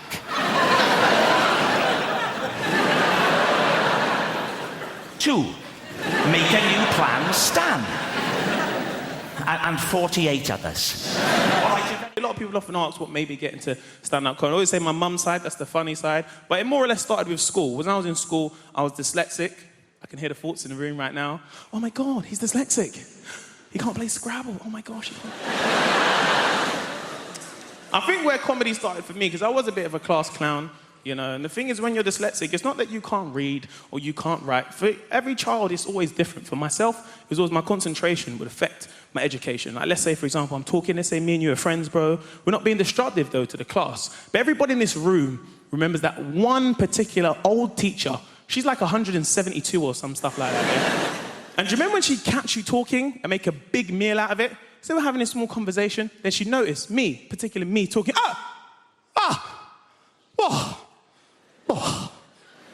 ghastly. We've got a conversation over here. Yes, children, we've got a conversation over here. No, stand up. No, you can stand up. Do you remember someone would try and defend it for you? Actually, do you remember what you actually say to her as a reply? But miss, I'm not even doing anything. Do you remember when teachers just lost it for a little bit? That's right! You're doing nothing! Now stand up! Someone would try and defend it for you in your honor, in your class. Now, miss, you know what? Man wasn't even talking, you know. I was sitting right there. I'm sweating. I feel like you're just segregating him because he's dyslexic. Why are you doing this, miss? Do you remember when your teacher just didn't care anymore? She's been there so long, she didn't care. Do you remember your teacher's like, What? You can fuck off! Do you remember the first time your teacher swore? Do you remember that kid? He couldn't believe it. What, you're swearing at me? No, I don't care. I'm telling my mum. What do you mean about me? I don't care about. I'm going to tell Austin. What do you mean me, yeah? Tell the whole me. This teacher didn't care. And you, stand up. So I stood in front of the whole class. You know, I was in a science lesson. So one teacher said to me, so Mr. Mo, Mr. Mo, being as you like to talk. No, because you like to talk. You ever see when teachers get so passive-aggressive they laugh, but nothing's funny? Mr. Mo, no, you like to talk. You think it's MSN or something like this, don't you? Yes. So being as you like to talk, yeah, you can tell everybody in this lesson, yes? Yeah, no, because you're a talker. You're going to be a teacher one day, aren't you? You can tell everybody in this lesson what osmosis is. Huh? What is osmosis? So I was like, osmosis. So I was like, well, osmosis is actually the process where a high concentration goes into a low concentration. A bit like if I put potatoes in water, they expand with weight and density. Anyway, what I was saying before getting really interrupted, basically like...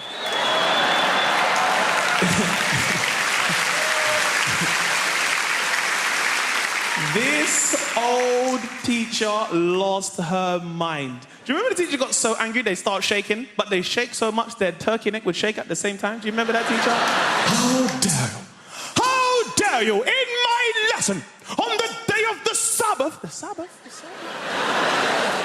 It's Orange Wednesdays. What's this Sabbath thing about? What's that? How can I get involved with that stuff? Do you know what? Get out right now. You can get out right now. So I never forget, you know, I'm walking outside the lesson, you know, spudding some of the guys in the way. Don't know. Oh, do you know what? I've had enough of being treated like this. I've had enough of this, because right now, I'm in year 11. Soon I'm going to leave. I'll be in college, earning some real money, making some EMA. I've had enough of being treated like this. Yeah? And I said to my teacher, I said, you know what, miss? I'd actually be learning if you was doing your job, which should be teaching. The whole class simultaneously went, oh my days. Going away with my wife, she does this thing, right? If you get her in an airport, I'm not allowed to have my own passport. It's embarrassing. It's embarrassing. I'm a 40-year-old man. I get to passport control. They say, you got your passport, mate? I'm like, no. I'm not allowed to carry it. Apparently, I'm not mature enough. I don't know what happens, man. The moment you get near an airport, she becomes like some sort of Russian people trafficker. Do you know what I mean? She's like, I must have all the passports. You cannot handle passport. You are too stupid for passport. I must keep all passports in zippy clear travel document folder, alongside printout from TripAdvisor. But you may carry the bags. I'm like a peasant boy for the day. Oh, thank you, master. Thank you very much. Yes, it's a real honor for me to carry your bags, you know. 11 pair of shoes for 3-day mini break is a good idea. Yes. Maybe you will become a centipede while we are in Egypt. Who knows?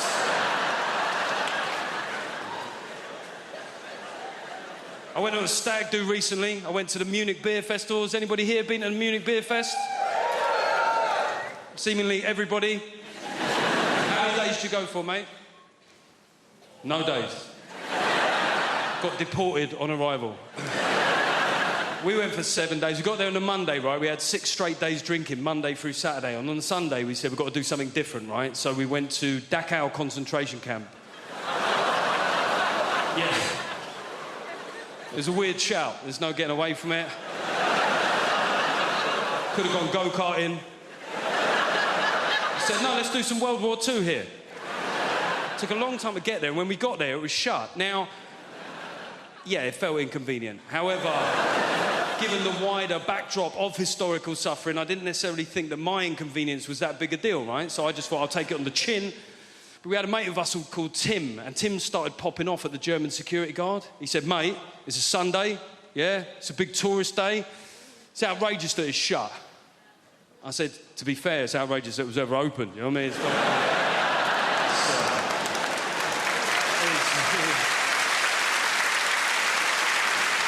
It is weird that you're making this about you, Tim, to be honest.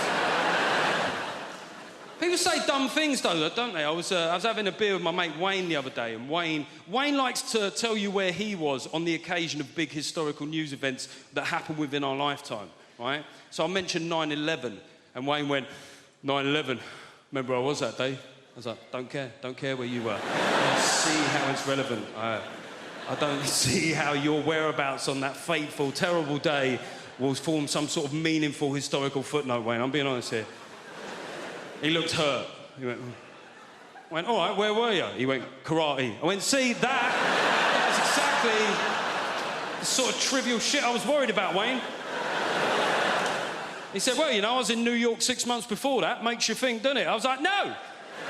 No, to be honest, all it makes me think is I wish you'd been there 6 months later. Sorry. You know, when you're in love with somebody, you rarely see them at work. You rarely see them doing the thing that they do and you can't. It's extremely attractive. Go follow your partner someday to work. If they're having an affair, it'll be a hideous conclusion. But just watch them doing the thing. It's really cool, because you can't do it, they can. You go, I fucking know, you're fantastic, you're glorious. Particularly when they're saving a life. Jesus, you're there going, oh, you're beautiful, I love you, and you're making me look good right now. Yeah, she's my girlfriend, look at her, she's Gloria. She's saving her life, trophy bird, right?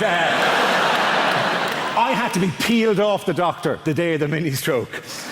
Seriously, she was underneath me going, that's very flattering, but could I deal with the situation first, right? And I was behind her going, no, she'll be unconscious for a while, yes.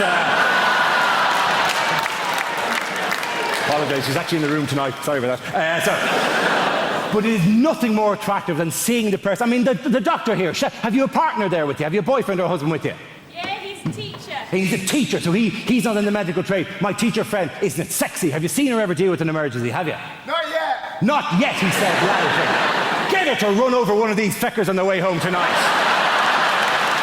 Dude, it's extremely attractive, but the one bad thing is you're very clannish people, the doctors. They have a tendency to hang around together in little groups, right? Okay? My teacher friend, do you have to go to loads of social events where it's just you and doctor? Does that happen to you, my friend? Does it? I hate it. Yeah, I know, it's a nightmare. I hate it, he said. I am articulating your pain, my friend. He hates it, ladies and gentlemen, because there's times I've been at dinner parties and it's doctor, and I'm the only feckin' muggles in the room, right? And they don't know half as much as you give them credit for. My friend, if you're ever at another dinner party and it's all doctors, feck with their heads. It's remarkably easy to do. If you're ever out with a load of doctors and they're going, well, today I performed a conductectomy. You just go, yeah, but what are hiccups? Exactly.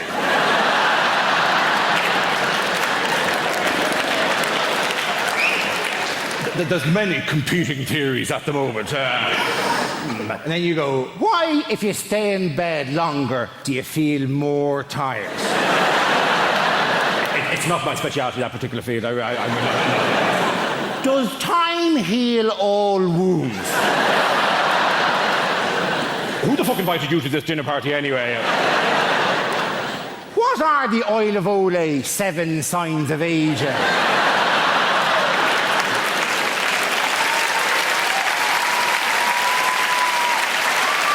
No one actually knows what the oil of Olay 7 signs of aging are, right? Apparently they start with little lines around the eyes and finish with a woman sitting on a stairs with a bottle of gin going, I gave him the best years of my life!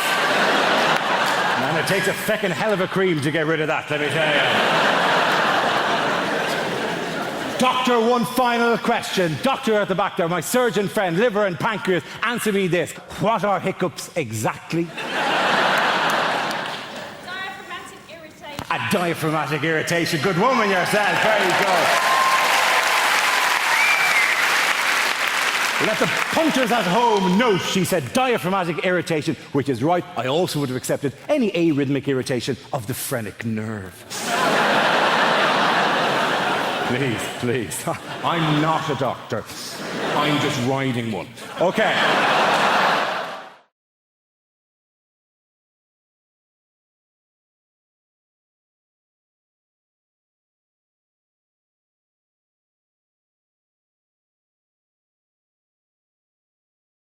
You know toe rings? They are rings that we wear on our toes. Then we have rings, earrings, rings people wear in their ears, yeah? Eyebrow rings, nose rings, belly button rings. But these ones, rings. Because if these ones were called finger rings,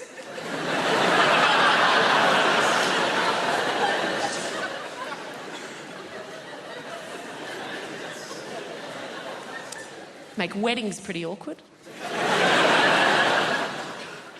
With this fingering,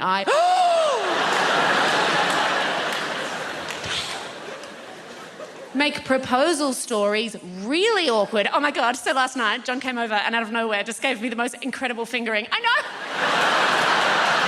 I'm so happy. I mean, he asked my dad's permission first, obviously. And my dad was like, you go for it, son, you give her that fingering. And he came over, and he got down on one knee, and he said, darling, I want to give you this fingering. It's the same fingering that my grandfather gave to my grandmother.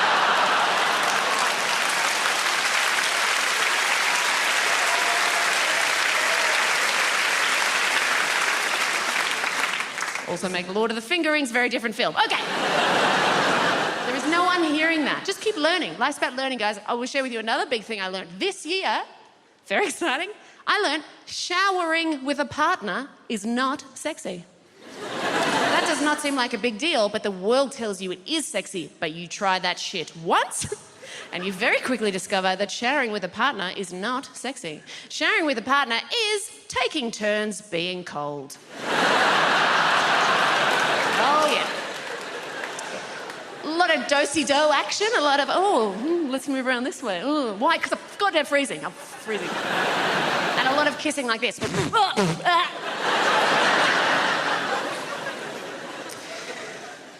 mainly, as I get older, I just keep finding out shit that I'm wrong about. Like, you grow up and you go, I know these things, I'm sure, and then wrong.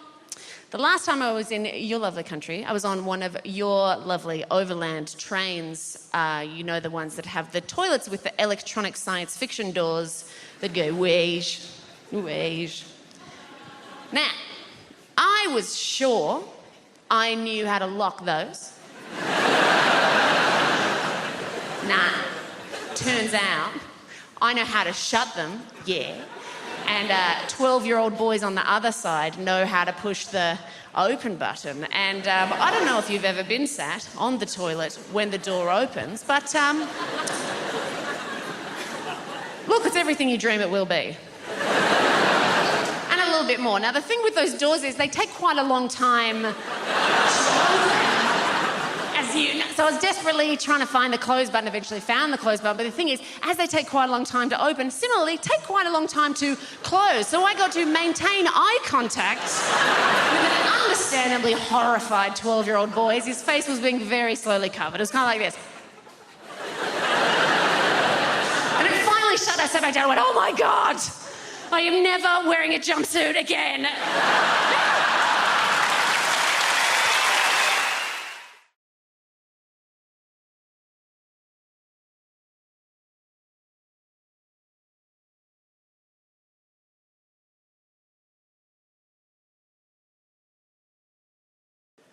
If I'm totally honest with you, though, I think Christmas comes around a little bit too quick, you know? Another Christmas, another load of presents that I've got to sit down on the floor and try and play with my daughter. I'm still working on the jigsaw from last year. It's a 48-piecer, you know. I've done 5 edges, but, you know, it's a long-term project. I do find it difficult sometimes, you know, being a dad in the dark. It has its complications. When she was little, like little, she loved going to the farm. I hated the farm. Do you know what the farm is to me? Just a series of fences over which are different smells of shit. She was like, what animal's that one, Daddy? I was like, I have no idea, sweetheart, but it smells worse than the last one. Not as bad as the first 2. And then she turned like 4. She loved going down the park and kicking a ball around. I couldn't commit myself without destroying people's picnics. She was big into hide and seek for a while. The problem with that was every game came with a very real possibility that she might die of dehydration while she's waiting for me to find her. I mean, we did play it. We live in a 2-bedroom flat. We've got this big, vast communal garden out the back. You know, I remember us playing it out there. She was 4, playing it outside, just putting a little show on for the neighbours. She ran off to hide because she hadn't yet realised that she didn't actually need to hide. She just needed to be quiet, really, didn't she? I mean, she could have just stayed there. But she ran off to hide. And it wasn't a quiet hide, it was a giggly hide. The game was I had to follow the giggling till I found the giggling behind a tree, and then I had to chase the giggling back to where we started from. And then she'd say, OK, Daddy, your turn to hide now, Daddy. I said, well, I can't, can I, sweetheart? Because I can't see where I'm going to go and hide, because I can't see where to hide, so I can't hide, can I? She said, that's OK, Daddy. I'll show you where to hide. You can hide where I hid. And she took me hand at the age of 4 years old and she guided me across this big, vast communal garden over to the tree where she'd been hiding. And just as we were approaching the tree, she walked me straight into this bird table. Stuck in the ground, came up to about here. I've lived in that flat for 10 years. I've no bloody clue how long that bird table's been there for. It knocked the wind out of me. I took a few steps backwards. Without batting an eyelid, she just took me hand. She placed it around the far side of the tree where she'd been hiding, and she just looked up at me. And she just said, I hid here, Daddy. But I didn't walk into that, did I? Well, that was my fault. Like, she wasn't the one entirely in charge of the safety of both of us at just the age of 4. But then she turned 5. And all of a sudden, it was all about the art and the drawing and the colouring in. Daddy, come and draw with me, Daddy. I mean, on a brighter note, it's a lot safer than hide and seek. Just constant, no, Daddy, come and draw with me, Daddy. I think the bottom line is what she's realised is that my shit makes her shit look better.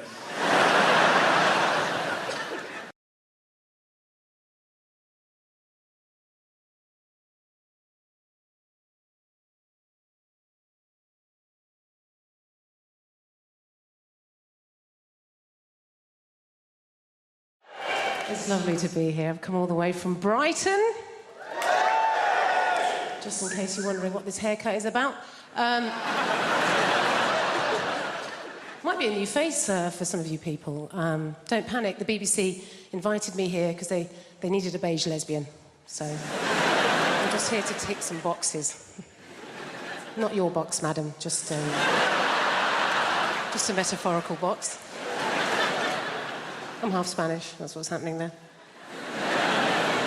I've got a Spanish mum, and she lives here in the UK. It's all very legal. She's lived longer in the UK than she's ever lived in Spain, but the brilliant thing about my mum is that she's never lost her accent. She's doing very, very good. Lost her words she cannot pronounce. Lost her words she cannot pronounce, huh?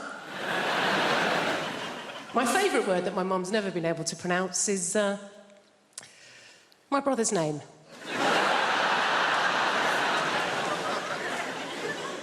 difficult name. His name's Stephen. I don't know if you've noticed this. Spanish people, any word that begins with the letter S, they struggle, right? So my mum doesn't call him Stephen. She calls him Steven.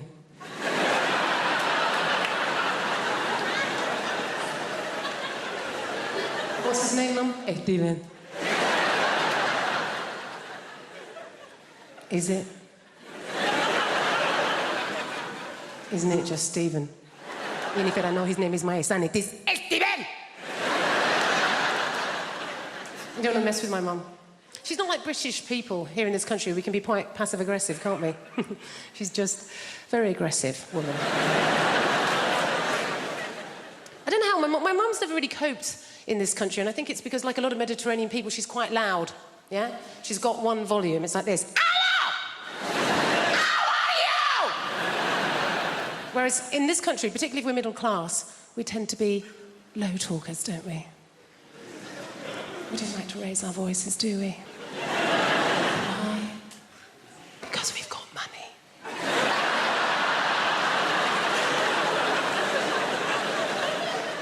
And we just assume that if you are raising your voice, well, you're probably poor. Or worse, foreign. Great thing about having a Mediterranean mum is they feed you. Oh, my God. She's always feeding. That's her way of showing that she loves her children, is to feed us. You know, I can remember going around friends' houses, you know, like English mums. Go around an English mum's house and the conversation with mum's more like this. I think you've had enough. My mum will feed you till you puke. Anything can be going on in my life and my mum will relate it back to a meal that she's cooked. Do you know what I mean? Like, so good or bad. Particularly if I'm depressed. If I phone up my mum and I've had a terrible day, yeah? I phone up my mum, conversation always goes like this. Oh, Jennifer, my God, I'm so sorry to hear that you're having a hard time right now. But you know what? Don't worry, okay? I made a soup. Come home. You sound hungry. I made a chicken curry, I made a lamb tagine, I made a casserole, Jennifer. I made some tortillas, some paella, some curry, Jennifer. You love curry, maybe some meatballs, some pork ball, beef ball, aniseed ball, banana ball. You're a lesbian. You don't eat enough balls. Please, come home. Eat my balls. Do you love London? I love London. I feel like London is created by the people, right? Who are just crazy and sexy and ambitious. I got into an Uber the other day, not bragging, and I got into an Uber and the driver, he said, would you like to have the radio on? And I was like, oh, I don't mind, it's up to you. And then he said, well, actually, I make my own music. Do you mind if I put some of that on? No, I don't. And then he put on Drake's new album. How often it works. I wonder how often there's a middle-aged white woman thinking, oh, well, he looks like Aladdin and he sounds like confidence personified. Pull over and jump in the back, Nikolai. I'm having a good life. I have recently started doing yoga, which is just change. Yes, woo for the yoga over there. Are you a team? Come to... I'm new to it. I love it. Yoga has changed my life. It's brilliant. Yoga is my new drug. My old drug was drugs. Which I'm not going to say anything positive about because it would be incredibly irresponsible. I'm not going to say anything positive about drug taking. What I will say is I didn't take MDMA until I was 32, and it was such a relief to know I could be happy. The equipment's broken. But yoga is nearly as good, and there's no downsides. It's given me a whole new language. My favourite new word is namaste. Yeah, it's a very old word, it's very sacred, and it means the yoga has finished now. And then you're allowed to leave. I think that the key to being happy as you get older is self-acceptance. Like, I have to accept things about myself now. Like, I'm 36, I thought I would have children by now, and I don't. In an ideal world, what I wanted to self-fertilise. I wanted to have children that were exactly my genetics so that I could show them to my parents and go, see, it was my childhood, they're fine. Science can't do that yet. And then I had a crazy day last month where I just thought, I'm just going to buy some sperm. I'm just going to buy some sperm off the internet. I've got a good job. I'm just going to buy some sperm. Guys, sperm is so much more expensive than I thought it was going to be. It is tens of thousands of pounds. We are all wasting a valuable resource. 17-year-old me would have been a millionaire if I'd learned how to catch it and chuck it in the freezer. It's a shock. I do think self-acceptance is the key. Like, there's things about myself I don't like, but I just have to accept now that they're not going to change. This is who I am. Like, so for instance, I don't like art. I think art is rubbish.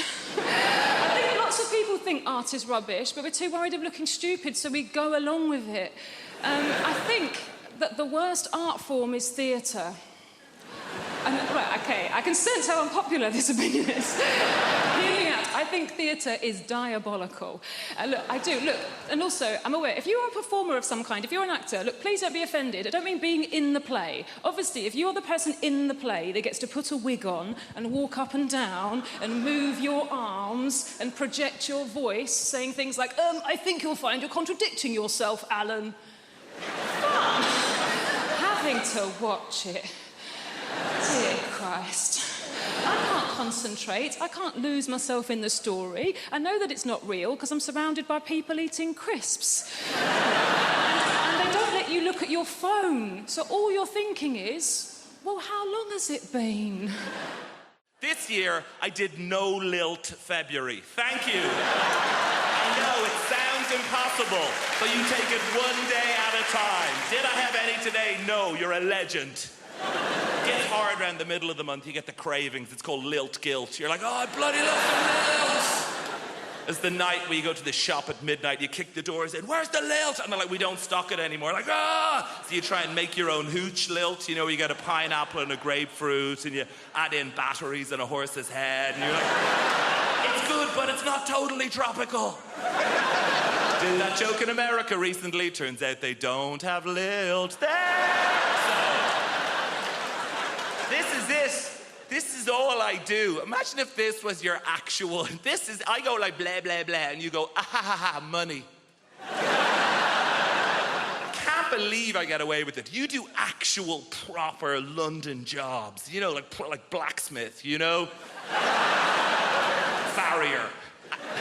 Brunch DJ. The big three. I tell you, I do not trust people who work in offices. I know, right? What are they doing? Nothing takes that long. They're planning something. They must be. Do you know what you know? Do you ever call in to visit your friend in an office unexpectedly? Everyone just shits themselves. They're like, what's he doing here? Cover the screen, lie across the spreadsheet, get him out. Kind regards, warm regards, best. That's how they talk. Seen the email. Hey. I know what it's like in the real world. Look, sometimes I check in your world. Oh, gross, back to showbiz. And... No, I'm very self-aware of the level of fame that I have. I was in a supermarket recently, and an older lady came up to me, and she put her hands on my shoulders, and she said, you are vaguely familiar. And that is it.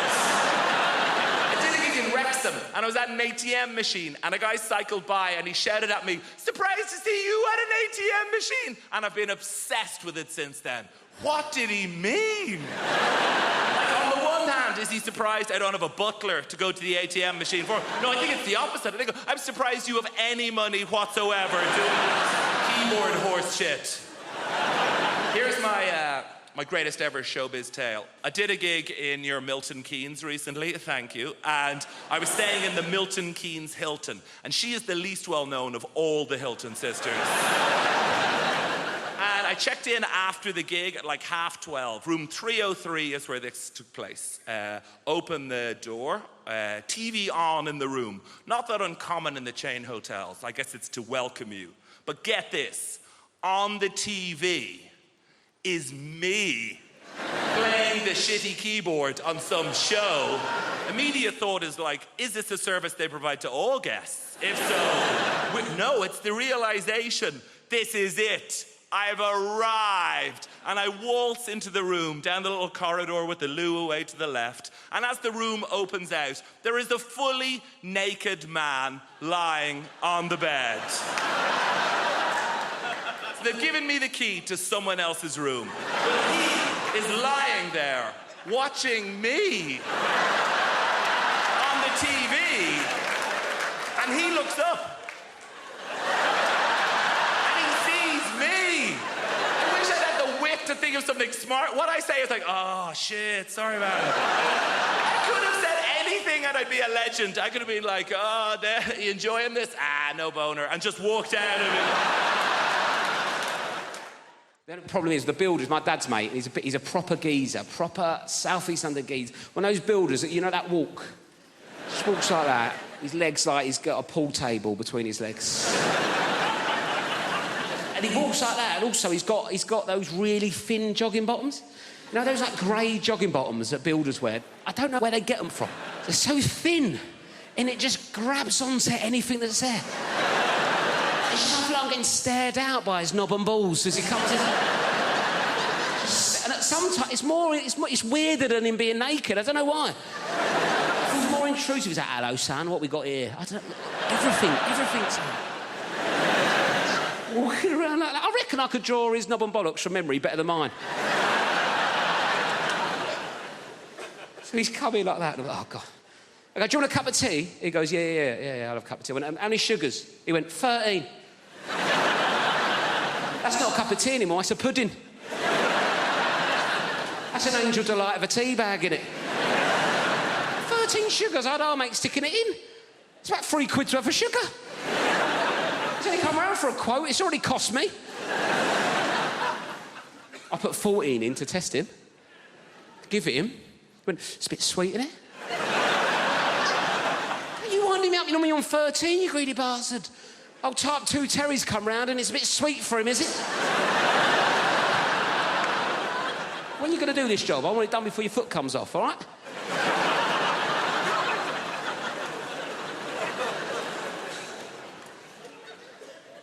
Anyway, I had a Kit Kat in the fridge, right? I thought, right, let's get him back on side of Kit Kat, right? He's into sugar. I like introducing people to new things, see if he wants a Kit Kat.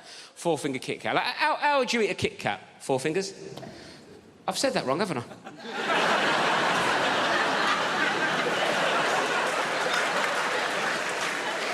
I thought you looked at me funny. Sorry, I said that like it was your name.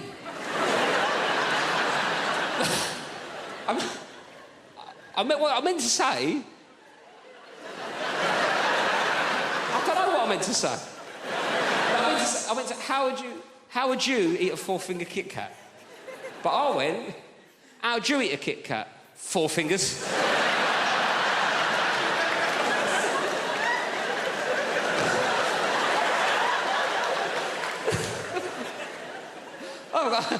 Hello, 4 fingers, how's it going?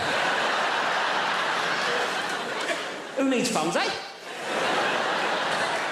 Me to smoke by the looks of things. Sorry about that. Not an ideal nickname for a young lady, is it, really?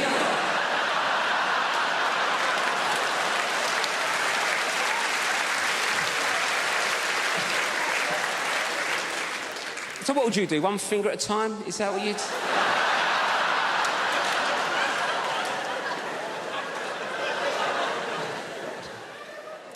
Should we start again? Sorry, what's your name? Anita. Nice to meet you, Anita. Sorry for calling you 4 fingers. Anyway, Anita, how'd you eat a Kit Kat? That's what I was going for. 1 at a time. 1 at a time, right. 1 at a time's a normal approach to a 4th. Got there. Yes. Anyway, 1 at a time's a normal approach to a 4-finger Kit Kat, isn't it, right? I gave this builder a 4-finger Kit Kat. He picked it up, put the whole thing in his mouth at once. Bit into it like he was eating a bun. Dirty ogre sugar bitch. What kind of animal is one popping a 4-finger Kit Kat?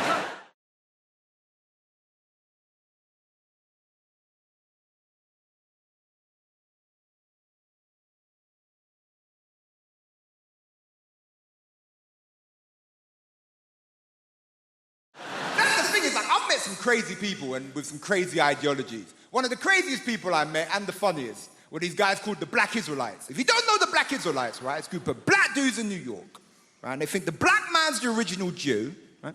They think the white man's the devil. I mean, look, you know, they have a point, right? And they think Jesus, right, is coming back to put white people in slavery, right? Which, look, I think is messed up. Because I think white people would make terrible slaves. Do you know what I'm saying? You know, you whip them once, they run to the manager. You know, you try and give them bread and water. Is it gluten-free? No. It's not gluten-free. I know some old white woman making my dinner and stuff like, Margaret, if you make me another shepherd's pie, I'm gonna sell your ass. Stand on his porch. Start selling people. I don't know. I get called a lot of stuff now. Especially with the internet, I get called tons of stuff. I get called racist words, and I get called racist for making jokes about white people. I just want to say my mom's white. I have one at home. She's fine. I have no issues with white people, love white people, right? But everyone calls me mad things. And I'll be honest with you, when you get called a lot of stuff, you have to have a thick skin. You can't let it bother you, because it'll just get you down if you always listen to that stuff. And it's never bothered me, except for one time. Someone said something about me, and it just really basically, someone called me middle class, and it just really... I threw my avocado on the floor. I was perturbed. I was like, mother, take this away. I can't finish this avocado.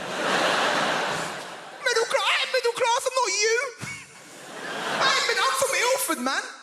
If you don't know Ilford, it's in between East London. Don't you cheer Ilford, goddammit.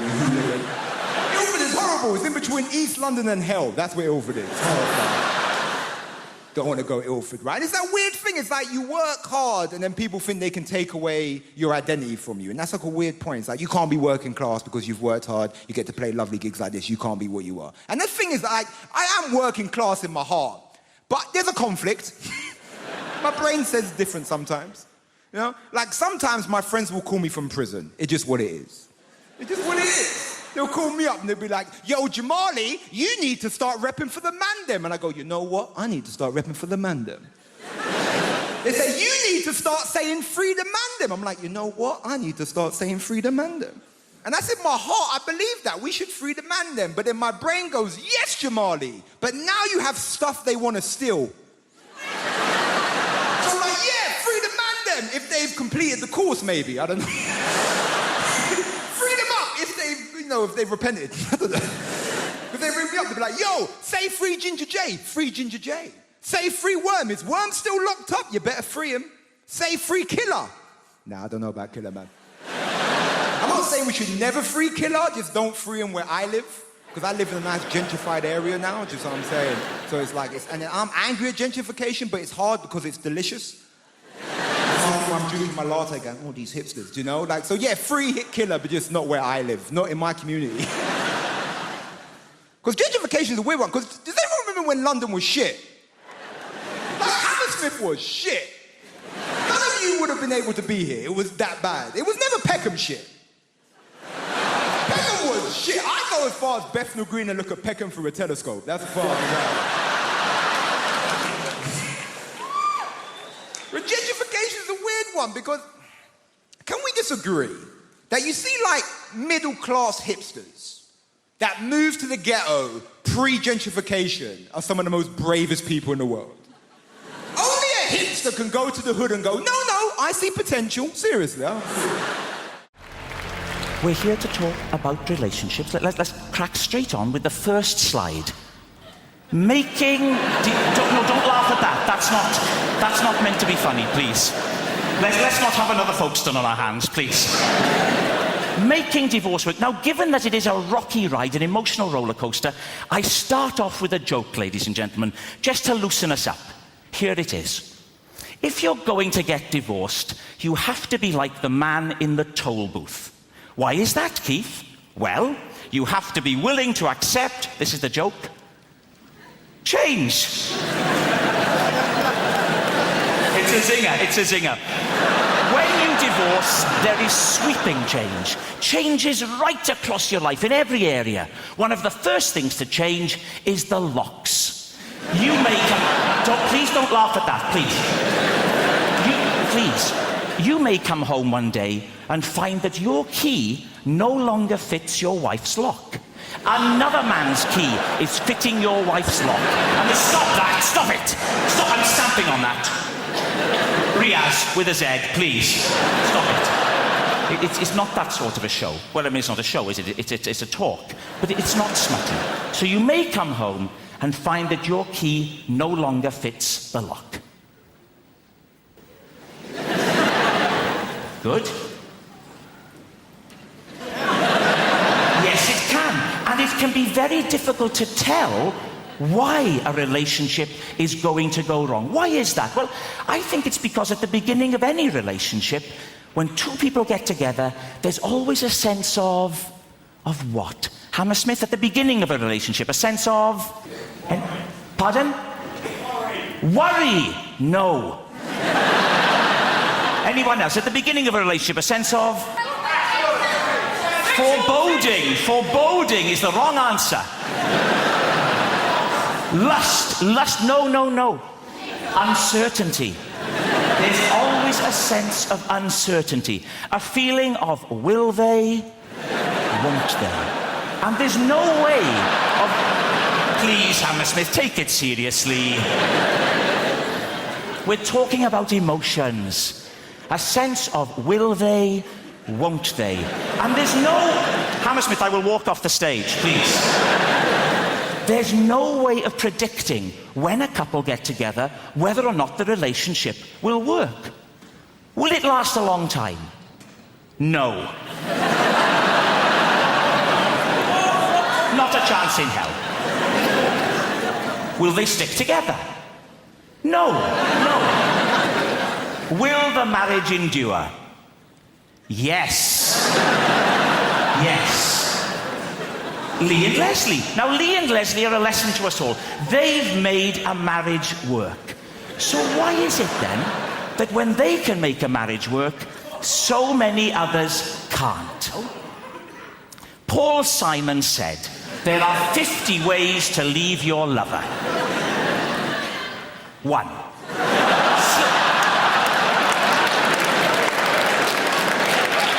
Hammersmith, time out. Please, start to take it seriously. 1. Slip out the back, Jack.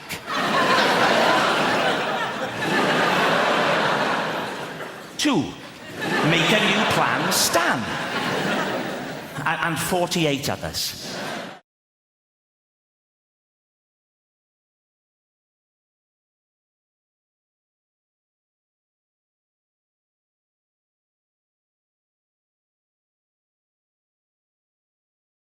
Sometimes you've got to knock a routine on the head because it's been won. Some audience member has just nailed it and nothing will ever be as perfect as... I was in Killarney, right? And I had a routine about stupid things you do on your holidays, right? Where I would generally ask the audience, hey, what's the stupidest thing you've ever done on your holiday, right? This guy gave an answer that I frankly, I should have given him a diploma at the end of it, because it was such a sweet, beautiful, perfect, it was lovely as a short thing. And comedians love brevity, by the way. We love that, just beautiful. They love it. Like, it's like Twitter. I love Twitter, mainly because it's allowed up to 40,000 people to contact me directly and tell me I look like Gru from Despicable Me. And that has been amazing for me. We love a bit of brevity, right? So I'm chatting to this audience. I'll give an example. I would ask the audience, what is the stupidest thing you've ever done on your holidays? Just throw out the first line of it. The stupidest thing you've ever done on your holidays. Lost your passport. Brilliant. First example of everything. Lost your passport. Standard kind of answer. Give me another one. Had sex with a man.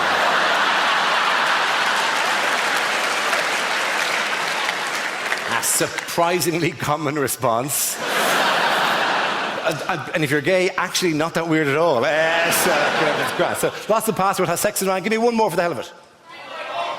Bit by a donkey. That's very much the stupidest thing that donkey did, rather than you, if the truth be told, right? So lost a passport, has sex by a man, bitten by a donkey. It's a hell of a night out, right? It's a fantastic single evening. If you could roll that into one story, you were in the game here, right? That is fantastic. They're all good answers, right? But they could have happened anywhere, right? With respect, you could have lost your passport at home, you could have a sex with a man any way you want. It's on your phone, Grindr, check it out, right? You could go to Blackpool and have sex with a donkey, not have sex with a donkey.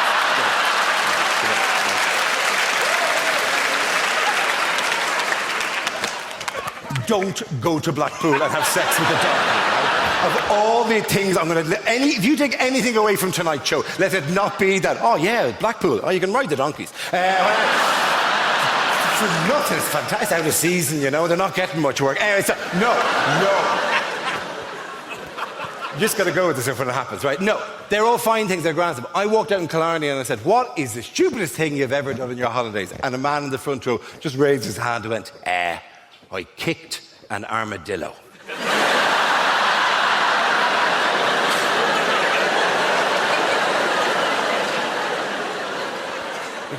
Why did you kick an armadillo? And I goes, I don't know. He just walked out in front of me. I don't know what to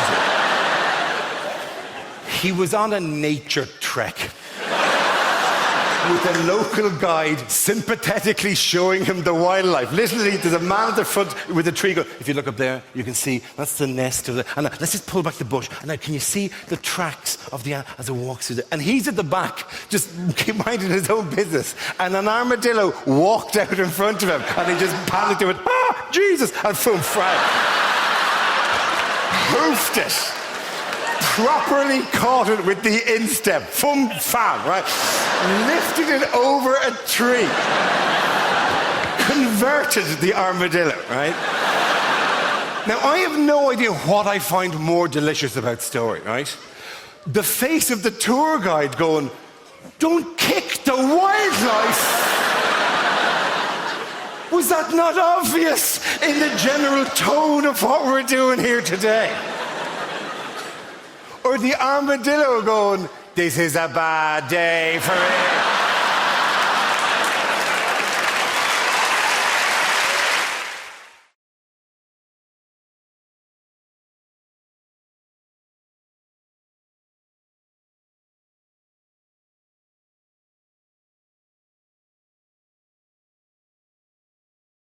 Anyway, eternity. It was a long time ago and the slangs have changed. There were so many colloquialisms for dispossessing people of their personal effects without their consent. Yes, I was in the property reacquisition sector of our organization. And every now and then I dabbled in some urban pharmacy. Yeah. I'm Nigerian, so I also tried out some freestyle accounting. No, like I was saying, obviously there was loads of slangs for robbing people in it. But the most popular slang at the time in South was suck. Yeah. You can imagine when I found out, I was in the park with the man then. And our leader, Gasman, I mean, you can't be out here robbing people with a name like Charles. So Gasman it was. Gasman was a very serious fellow.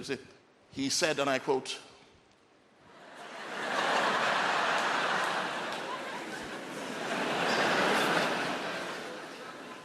he spotted some ops. That means opposition. He said, yo, man them. And then we assembled and formed Mandematron. Said, yo, you see them ops there, cuz? You see them ops? We're like, yeah, blood, man sees them, man sees them. We see them, blood, we see them, blood. Said, yeah, can't we go suck those boys for their shoes?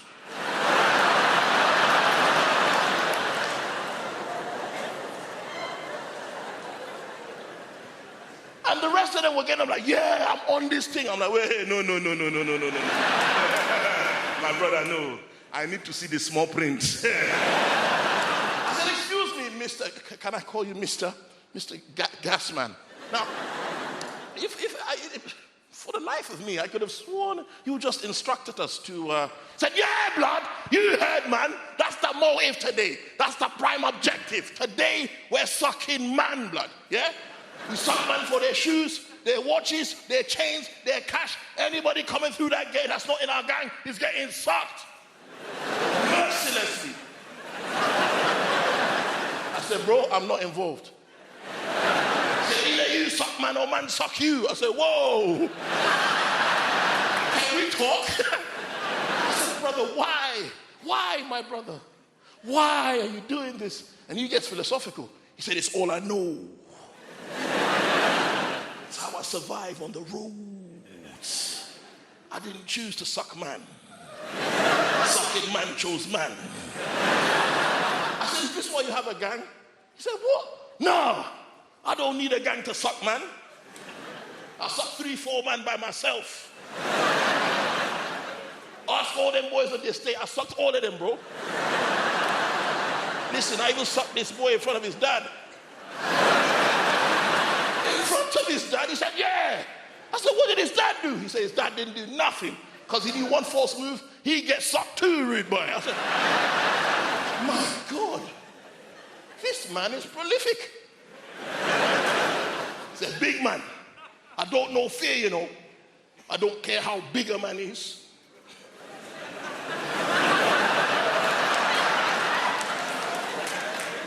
How hard man is. I'll look man in the eye and suck man, fam. Are you mad? I said to him, bro, you are broke. I am also broke. This is my last £5. Take it. Wallahi, you need it more than me. Foot Locker is still hiring up. In fact, do you want me to make your CV? We can go together. He said, no, I don't suck man for minimum wage. Man's got aspirations.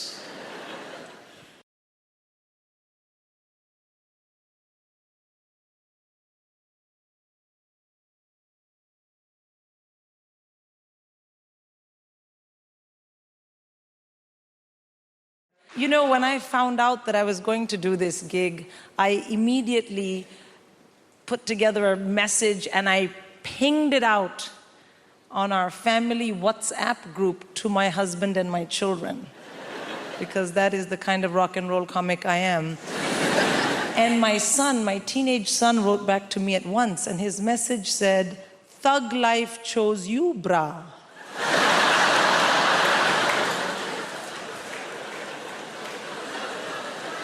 And I was like, oh shit, my child has joined a gang. I mean, what kind of language is this? Thug and bra. It had 2 R's, but he's a terrible speller.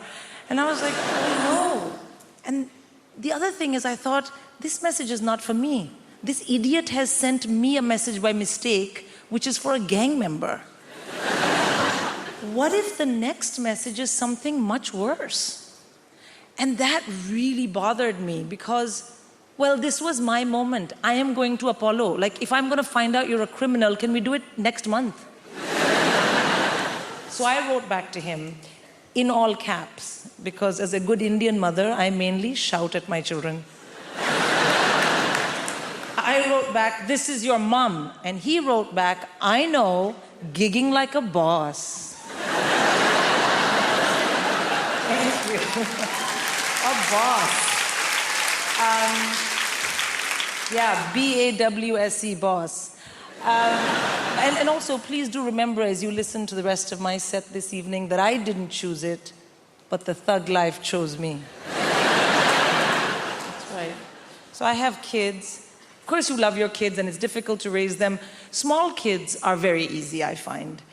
The biggest downside of having a very small child is they are very boring.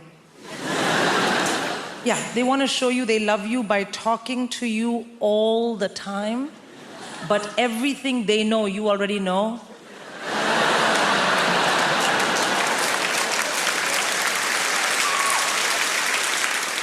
I mean, literally zero value add in any of those conversations. But you do it anyway because they're your kids, you know? And you know what people say, small kids, small problems, big kids, bigger problems. And the reason is that as your kids get older, you have to discipline them properly.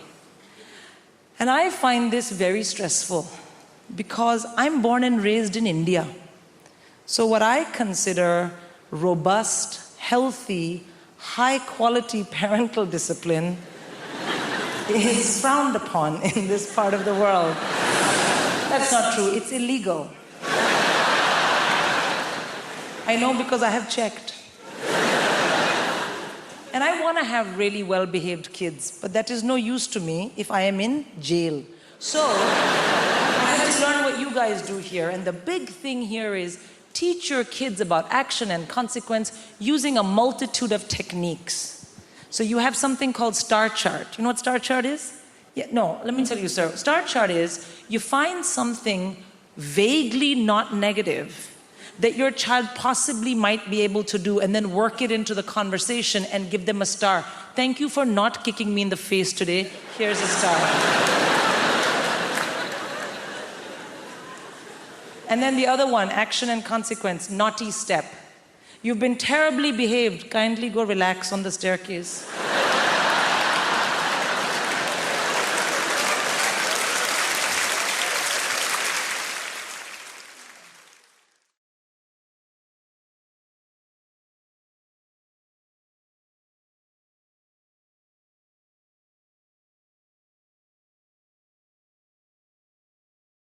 I don't have a kid. I have a wife. That's a start, I suppose.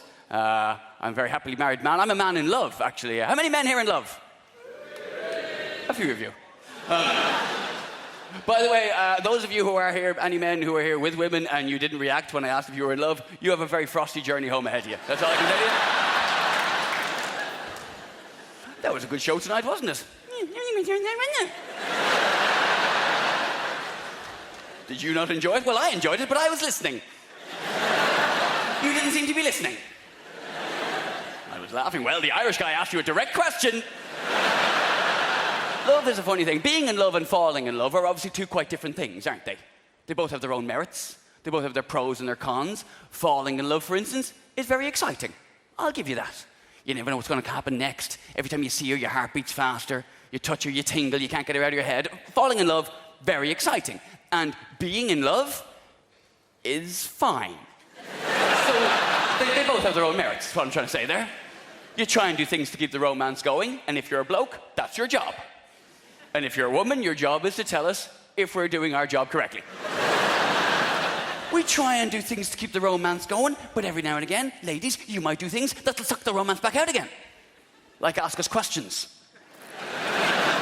Stop doing that. I don't mean questions like, where you been till now, who are you texting, what are you doing on the net at this hour? They're fair enough. I mean questions like, what are you thinking? Piss off with that question. What are you thinking? What is your obsession with what we're thinking? Can that be the one thing that remains exclusively mine? We share everything. The house, the bills, the friends. Can the content... No, I want that too. Come on.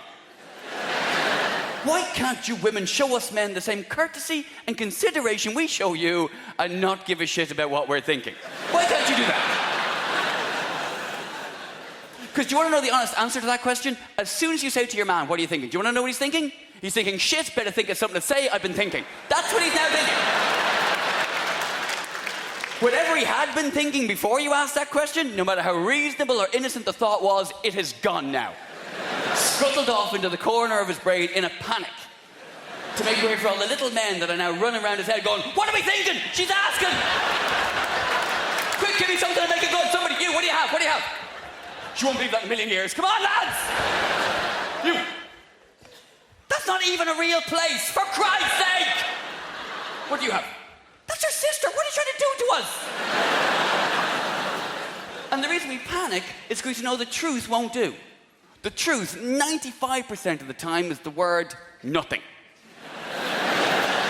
That won't do at all, will it? What are you thinking about? Nothing. You can't be thinking nothing. You have to be thinking something. Everyone has to be thinking something. Ladies, you should never underestimate a man's ability to be completely and utterly vacant. Seriously.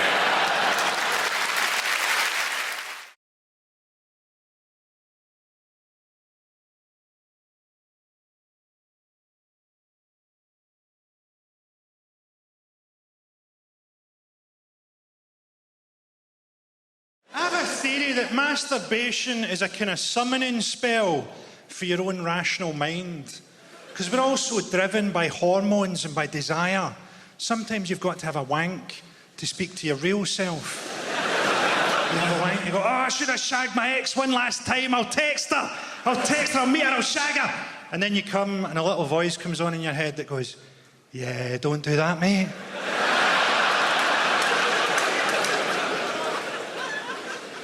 You've got to be careful with jokes, haven't you? Because not everybody's got a sense of humour. remember when I first realised not everybody's got a sense of humour. I was 13, I was at school, and we were doing a class on stereotypes. The teacher was a really good guy. He's just talking about how stupid stereotypes are. And he was talking about a stereotype that day that's so old-fashioned and so Scottish that you definitely won't have heard it. Have you ever heard the stereotype that deaf people are really strong? That was a genuine thing when I was growing up. Deaf people, particularly deaf and dumb people, were believed to be really strong. And the teacher said, think how stupid that is. Have you ever seen a deaf contender for the heavyweight championship of the world? And me, aged 13, I put my hand up and I went, there was one, sir, but he was disqualified for punching after the bell. And nobody laughed. And I knew right then that life was going to feel pretty long. You've got to have a bit of leeway with jokes, haven't you? I can't write jokes for the average person, can I? The average person is Chinese.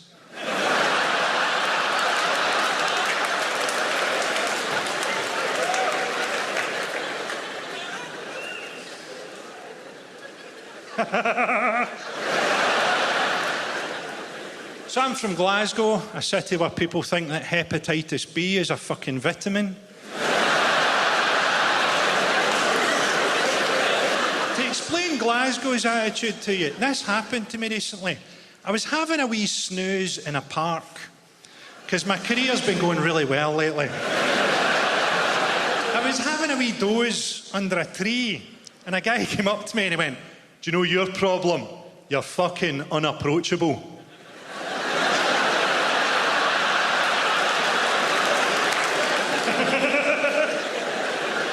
Glasgow's like an entirely negative city. I went to a coffee shop one time.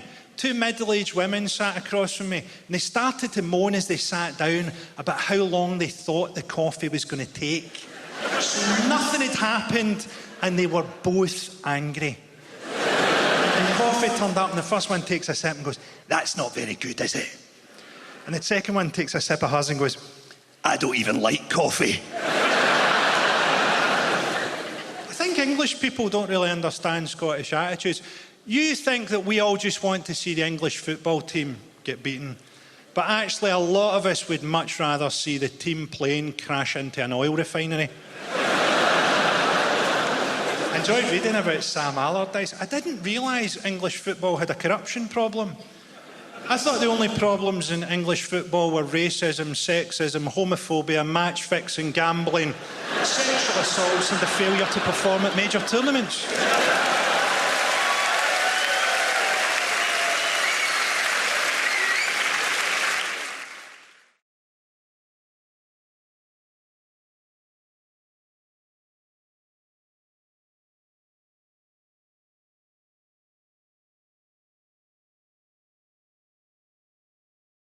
Christmas morning, we'd always wake up and go, has he been? Has he been? Has he been? Because we knew Dad wouldn't put the presents out until after he'd had a shit.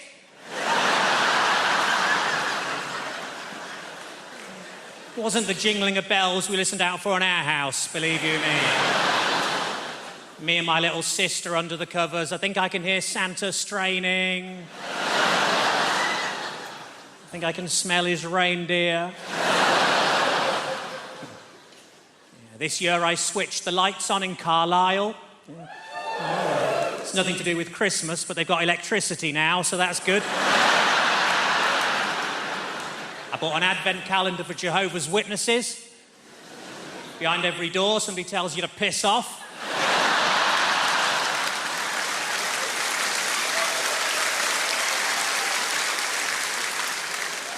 I bought a Travelodge advent calendar.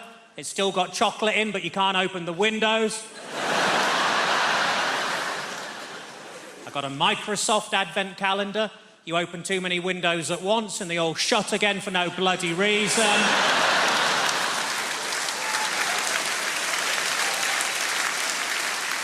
I took a poll recently and 100% of people were quite annoyed that their tent had fallen down.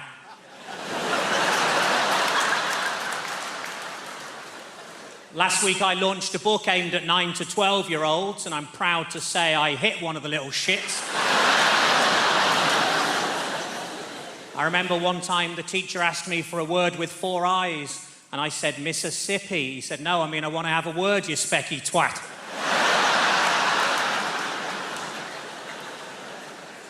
A friend of mine's been suffering from paranoid delusions, and now he thinks he's a chocolate orange.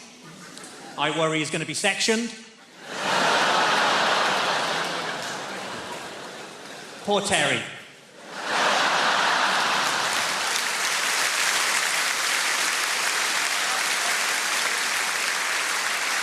I used to be a fortune teller, but all I ever predicted was really cold winters. Turned out the crystal ball shop had sold me a snow globe.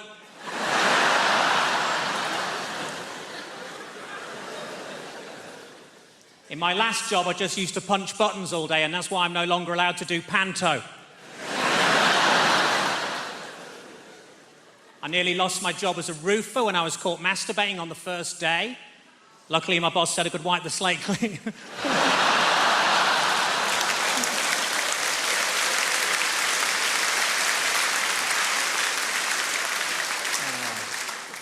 New Year's a time for getting healthier, isn't it? You know.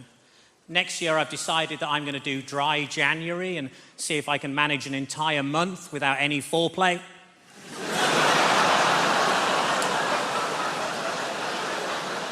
My golf instructor said I need to work on my follow-through. I said, is it my swing? He said, no, you've got shit down the back of your trousers.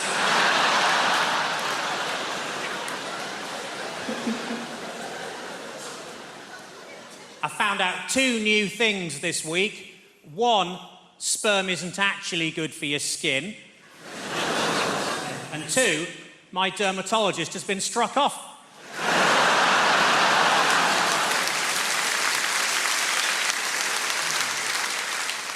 My dad's been suffering from seizures. So far, they've taken his car, his house, and his boat. My wife always cheats when she's on a diet. She hides bars of chocolate all around the house and fucks other men.